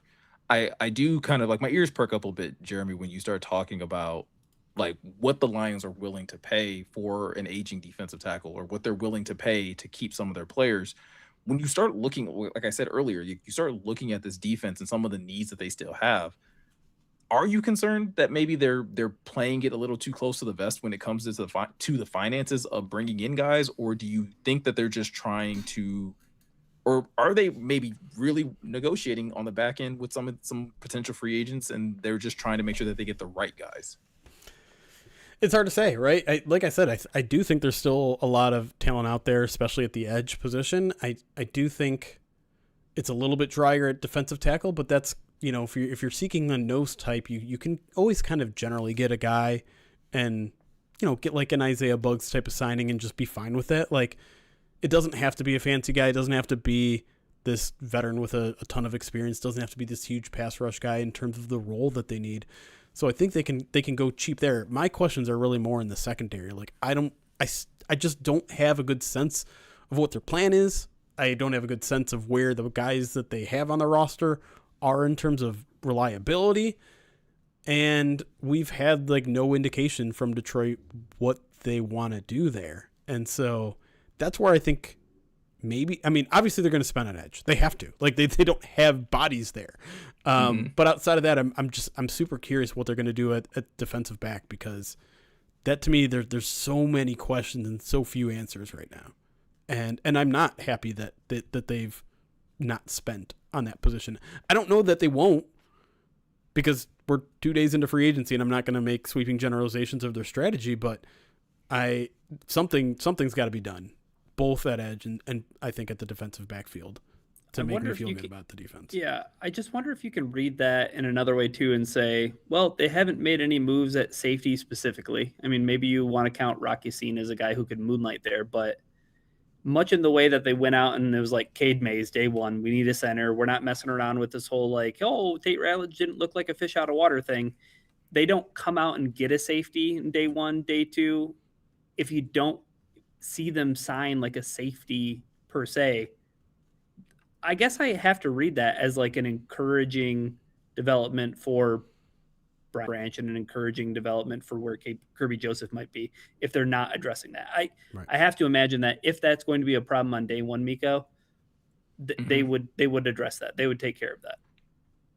Sure. I think, especially if you're speaking about it in terms of like long-term concern, right? Like, yeah, the fact that they're not rushing out to find, to sign a Nick Cross or to go out there and get a starting caliber safety. Yeah, I think that's encouraging. But there is a lot of like hesitancy though on my end where like you're just kind of like, man, I don't expect the Lions to necessarily be hitting every single day of free agency, right? And that's never been how Brad Holmes has kind of operated. But at the same time, like when you start to look at the cupboards and you're like, yo, there's not a lot in here. There's not a lot of righteous felon craft jerky in here, Brad Holmes. Yeah, like when's the shipment coming? Like you get like my wife. You really start being like, hey, when is this gonna get here? Because like at some point in time, like this is going to be needed, and you don't want to be left like with like the bottom of the barrel. Again, no disrespect to anybody that's in the NFL that way, but like you don't want to be so quick to be bargain shopping, which again is something that Brad Holmes gets criticized a lot for, that he's always bargain shopping instead of just like, hey, go out and get guys and go out and get guys that can actually help and contribute to your football team.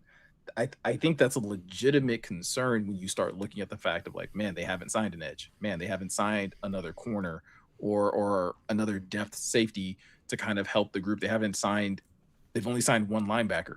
To Jeremy's point, not to say that they won't, but yeah, I think coming off a down year, rightfully so, or maybe wrongfully so, I don't really know, you would like to see a little bit more urgency.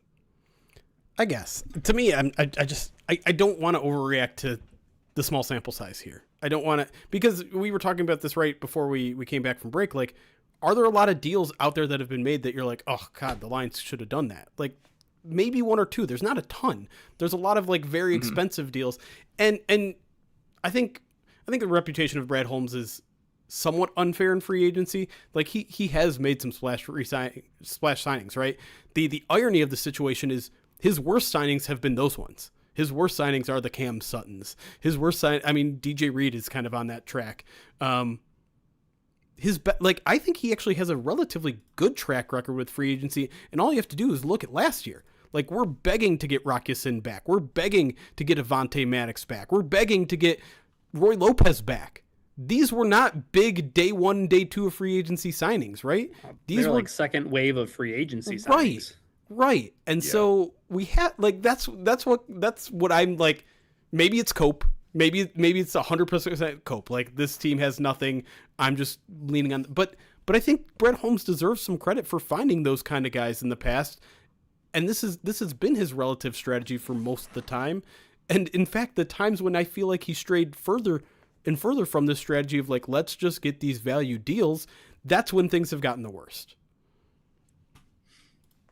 Yeah, I would be happy with a Cam Jordan signing, Miko. If a Cam Jordan signing comes down the pike, that would be ideal. Well, and I think that's the other thing with me as well. Like, it's not even necessarily like I'm pounding the table for like, you need to sign this player, you need to sign, this name.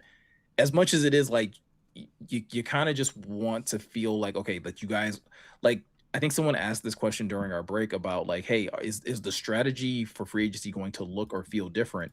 And so far, it hasn't just yet. But that doesn't mean that like this team still can't get better. So to your point, like I don't necessarily think it's cope.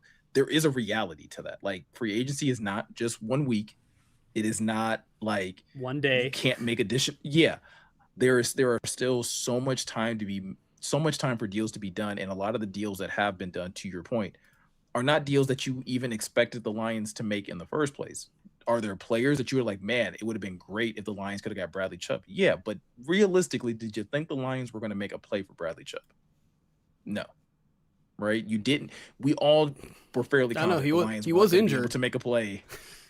But like we all were fairly confident they weren't going to be able to make a play for Tyler Linderbaum. They weren't going to be able to make a play for certain players. There's obviously, I think what always happens with free agency, and again, I am going to lump myself into this category as well. There is always that FOMO feeling of like you see other teams doing stuff, and you're just like, man, I want my team to do something too, even if it's just so you can be like, oh, they made a move. Yep. And then you remember, what was it, the 2019, the Jesse James class, the free agency class, and then you're like, you know what? News is not always good news. Sometimes maybe no news is good news. Well, and I think that's the thing that's also like, I mean, it's a little funny because like on one hand, we can talk about like, well, the Lions haven't done a lot. We spent an entire first segment talking about the things that they did do within those first 2 days of the tampering period. But because like, as of the day of us recording this podcast right now, they haven't done anything. And Twitter has been a mess for like most of the day where it's just like, the Lions aren't doing anything. That's every They're day still on Thursday. that They're hell still site, Friday. Man. That's every day on but that like, hell site. I'm with you, Miko, though, that there is a FOMO. There is a, you know, when you're seeing 6 guys, literally 6 of your free agents sign elsewhere, and you've added 2.5 new faces, and I'm counting Teddy Bridgewater as a half. And when you consider that in an ideal world, 2 of your 3 new faces, 4, there's 4, Larry Borum and Cade Mays and Pacheco, sorry. Half of those are guys that you hope don't play a snap, right? You don't want Larry Borum playing a snap. You don't want Teddy Bridgewater. So the Lions have added 2 guys who you hope play for the team next year. Like that, it's not fun. In a season in which the vibes were already low, you know, it was a bad season. It's been a bad off season, right? There's been just bad news after bad news. You were hoping it hasn't even been 3 days though. You were hoping for a pick me up. I'm not, and listen, this is not being being critical of the Lions. This is just experiencing free agency as a Lions fan. You were hoping to get a little bit of a pick me up so far, and you haven't. Yeah, but again, I think it's important to reiterate, just because it hasn't happened doesn't mean that it won't. Right. And this roster is still going to be being built as this offseason goes through. Free agency is just the first wave of that. We still have the draft. We still have guys that are going to probably hold out from camp and that maybe don't sign at all during this period.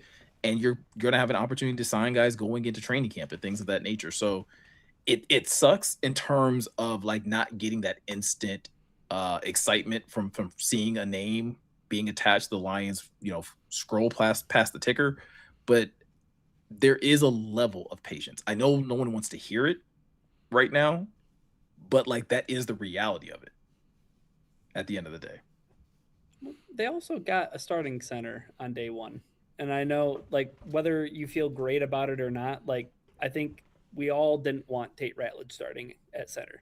And I think if you looked at the greatest positions of need, it was offensive line, whether it be tackle or center, and then edge. Like those were like the 3 biggest needs, and the Lions addressed one of those needs on day 1. They got a running back too. They got a quarterback too. They filled in some of these spots that they needed to.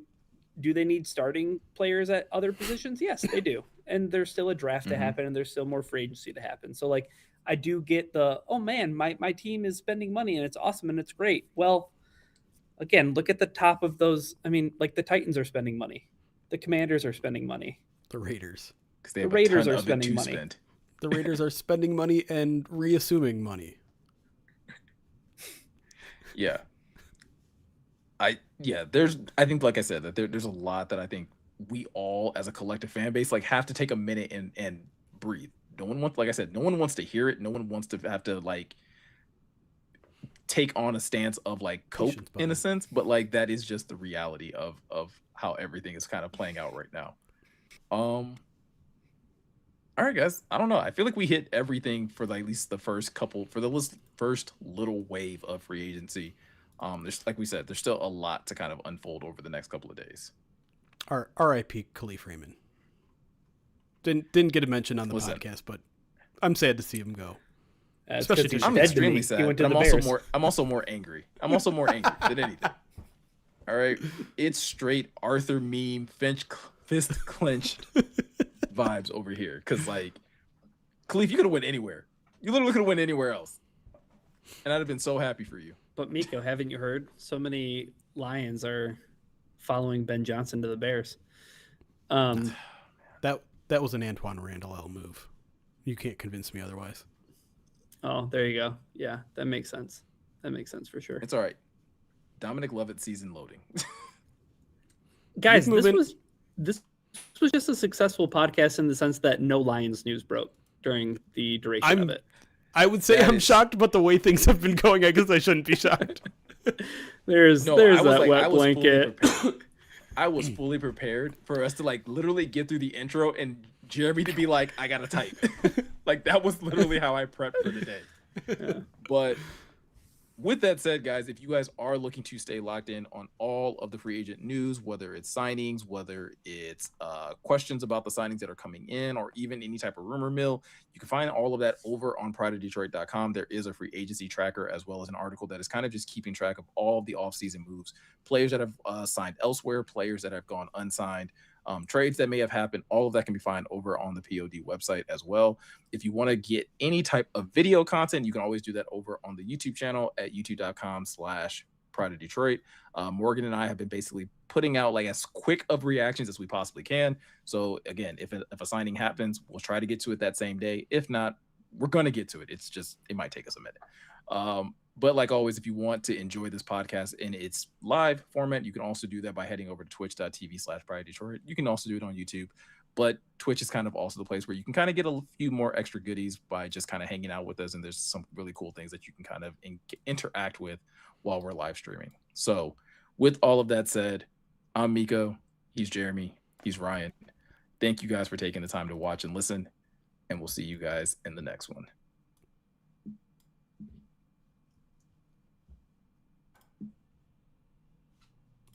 Boom. 2-hour pod. Great stuff. Only have one alert to get to. 10 bits from JT Sam, who I feel like is trying to get me to slip up here, but I'm going to try. Silly Sally Swifty. So I already messed up. Silly Sally swiftly shooed 7 silly sheep. The 7 silly sheep, Silly Sally shooed shyly shallied south. The sheep shouldn't sleep in a shack. Sheep should sleep in a shed. I can't even say well done. No, I can't even. Yeah. What do you mean? You messed up like 3 words in. Shilly shallied? Is that a thing? Shoot shilly shallied south? Do sheep do that? What's shilly shallied? Is that a thing? I thought it said shyly. Shyly shallied. JT Sam, I win. I win. All right, whatever. Obi Sandwich Maker, thank you for gifting a sub to Mr. Perfect 313. Appreciate that, and I'm sure Mr. Perfect 313 appreciates it as well. Monty 2 Hottie, 52 months subscribed on Twitch, says, hey, my subiversary is higher or lower than what Teddy Bridge numbers will be. Is my subiversary higher or lower? Teddy's number will be 52. I don't know. Did he say Teddy Bridge number? Or did he say Teddy Bridgewater's number? Because I like Teddy Bridge number. He just said Teddy's jersey number. Did I say Bridge number? You said Teddy Bridge number. I like it. It's funny. God, I really want them to trot him out in a weird number. Yeah. Maybe I know double you're a nickel. real fan if you're out there at Ford Field wearing a Teddy Bridgewater 50 uniform. Yeah, agreed. Teddy should let us pick his number. Like, he should let us put it like on a wheel, and we just like spin it, and whatever the number is. That's at least what he Teddy wears during the Bridgewater Wheel of preseason. Pain. Yeah. Yeah, like that's at least what he has to wear during like camp and the preseason. He can change it to whatever the hell he wants during the regular season. Pay him to get on the podcast and have this whole live event thing happen. Revealing Teddy Bridgewater's jersey number. We'll get a spinny wheel with the available numbers. It's perfect. It'll be great. If we advertise that, would we have more than the 93 people that we have in here right now on Twitch? That's actually a pretty good number for Twitch. We've been hemorrhaging Twitch numbers to YouTube. YouTube. Don't say it with such disdain, though. Like you said it with a little bit of. Yeah, that's fine. And listen, for the past hour, we've been in competition. I don't know if you guys knew. Oh, Lions Collective is a. They were live from 5 to 6 or 6 to 7. Someone said in chat I had saw they were like we should switch channels. Yeah, we should like cross April Fools. like during for April Fools we just show up on each other's pods. It's like old sitcoms. Characters Jeremy- show up on different shows. Jeremy, you wrote an article about adjusted games lost by players injured. Is that not a deeply concerning trend? 2021 first, 2022 second, 2023 sixth, 2024 second, 2025 second. Yeah. Yep, it is. I don't know what to tell you. Yeah, I don't think you can come up with a solution right here. Yep. How did Pascal fall so far that he didn't want to compete in camp? It's a good question. And when I looked at the transaction wire today, I fully expected him to fail if it released by failed physical, and that was not the case. So Well, That's according to the Lions. true. If he was a Raven. So I mean, yeah, I don't know. Maybe he doesn't want to play anymore. Although you could have put him on the reserve retired list. So I don't know. It's a weird situation. I would have expected him to just go out there and compete in camp. But as soon as Brad Holmes was like, yeah, we still got to work things out, I'm like, oh, okay. Okay, I guess we're done here. Hopefully there's a plan at Edge. Like, oh man. I posted that list yesterday of like the edges that I would love for them to sign. Mm-hmm. And I think only one of them has gotten signed so far, and that was Logan Hall. What move could happen in the next 2 days that could completely change the offseason? So, I mean, is Cam Jordan on that list of things that could? Yeah, I think he was number one. That could change the offseason, the outlook of the offseason if they sign Cam Jordan. Who else would they have to sign? I don't know. That's why I said if there's not there's this laundry list of names where I'm like, you gotta sign this guy. I would love for whatever I would love for them to sign an edge first of all that is not Marcus Davenport, and that is not in the Tyrus Wheat category where you're like, okay, that's just depth. What if they did Cam Jordan and Al-Qadim Muhammad? How would people feel about that? Should feel great about that. I'd feel great about it. I mean, because then you factor in Hassanin too, he's still there. Well, no. I'm just saying he's not saying that he's going to play a role or anything, but isn't that the exact kind of signing that you would want to make is Cam Jordan into a room with him? Also, Cam Jordan's familiarity with Al-Qadim Muhammad. Sure. The bizarro Marcus Davenport has missed 2 games in his entire NFL career. What if it was Epinesa and Yeah, we'll just throw Al-Qadim Muhammad back in there. I would at least know who's playing like first and second down, and then clearly Aquadine's probably coming in on third. Right. So again, like I'd feel good about it. I probably would feel. I'd be more excited about getting Cam Jordan, but I would be like, okay, that's solid. I from afar, I feel like I would know what the roles are. Like Epinesa is going to be the other bookend on early downs to kind of help contain the run game. Yep. You're gonna hopefully trot Al-Quadin out there. And then you go draft an edge on like 30-1 situations. Tackle an edge in that order in the draft. Yeah, and I think that would be the other thing too. Is like if the goal then is to add another edge, hopefully in the second round, whether it's getting someone that falls to you or trading up,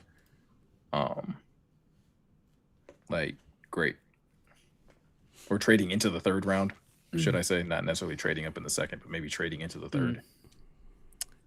Yeah. I think it would be funny if they went Cam Jordan and Calais Campbell and said, I got your youth movement right here, dude. They make both those moves in the 30 minutes after I publish the youth movement article. Heck yeah. It's like, here's two players combined age 77 years old. That is the one position where they don't have a youth movement plan yet. Makai Wingo.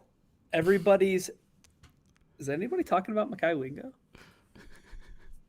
Is he? He's the new John Kaminsky. John Kaminsky, that's who it was. I almost said Pat O'Connor. I don't know why I would put those two in the same bucket. They're kind of like big white guys. I know. I'm aware. Okay. That's how my brain works. That was the joke. The Cowboys traded another defensive lineman away. Who's trading for Cowboys defensive players? Did anyone watch that team last year? It's for a 7th round pick, but yeah. I mean, I wasn't going to say it on the podcast, but Cade Mays' best film was against the Dallas Cowboys. Shocker. Right. It's fair. It's fair. I am going to go pick up dinner because they close at 8:00. Okay. We'll get out of here. I got Tom Kha and some spring rolls. I don't know what that first thing you said was, but okay. It's like coconut milk based Thai soup. Ooh. Okay. Oh, I was like, I thought it was a person, like Tom Kha. I was like, oh, must have a nice spot. I saw they're trying to blow up Nagomi on social media, Jeremy. Yeah, another like Detroit Here's a spots hidden gem place. Yeah. I've been told there's another good ramen spot very close to Novi that maybe in Novi as well that I need to try out. I don't want to blow up their spot yet. It's got to be my. I'm not gatekeeping because I haven't been there yet, but. Right. We have 88 people in here on Twitch. Yeah. Anyways, we had to get in a little bit of food talk before we get out of here, but we're gonna get out of here. So midweek mailbag on Friday morning / afternoon. Are you guys gonna record a pod while I'm gone Next week at some point? If there's news. Okay. I'm down to record if there's actual okay signings and stuff. Yeah, that obviously won't be live, but if you listen, the Ashawn dream is dead. Oh man, Ashawn Robinson. Yeah. What about Deshaun Hand though? Has he signed anywhere? I don't think so. Okay. if he's still out there.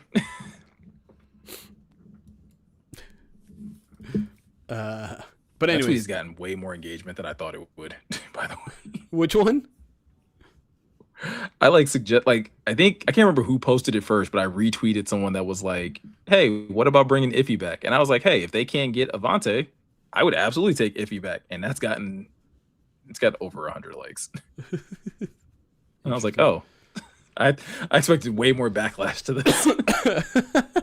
People are desperate at this point. Yeah, they'll take anything, Miko. Give me. I'm listen. And to be fair, I feel like he should always have a place in our hearts for the interception that sent this team into their first NFC North championship. Oh yeah.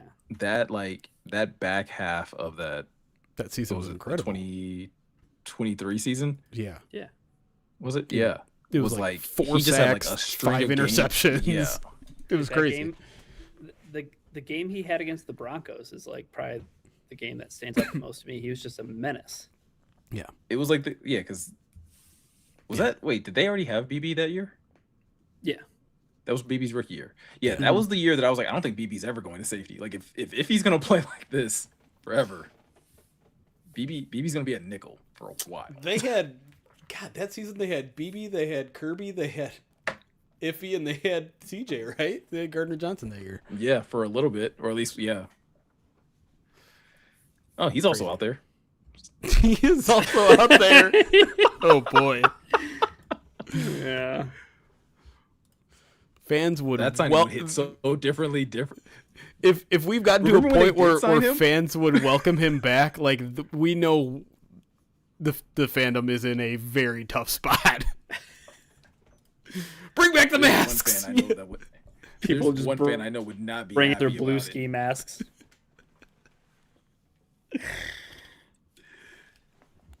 All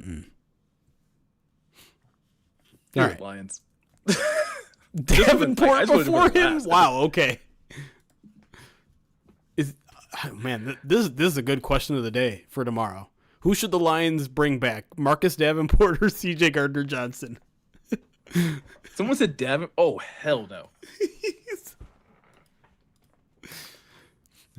Here's the thing: Davenport has never disrespected the city. Sure, but he all like I don't know. Like, isn't it a little it's a disrespectful low to bar. get paid money It's and a low not bar. actually play? Oh boy. All right, let's get out of here. Not good. We'll see you Friday morning / early afternoon for the midweek mailbag, and then it'll be a little bit before we're live again as I take a little bit of a break. But enjoy the rest of your week.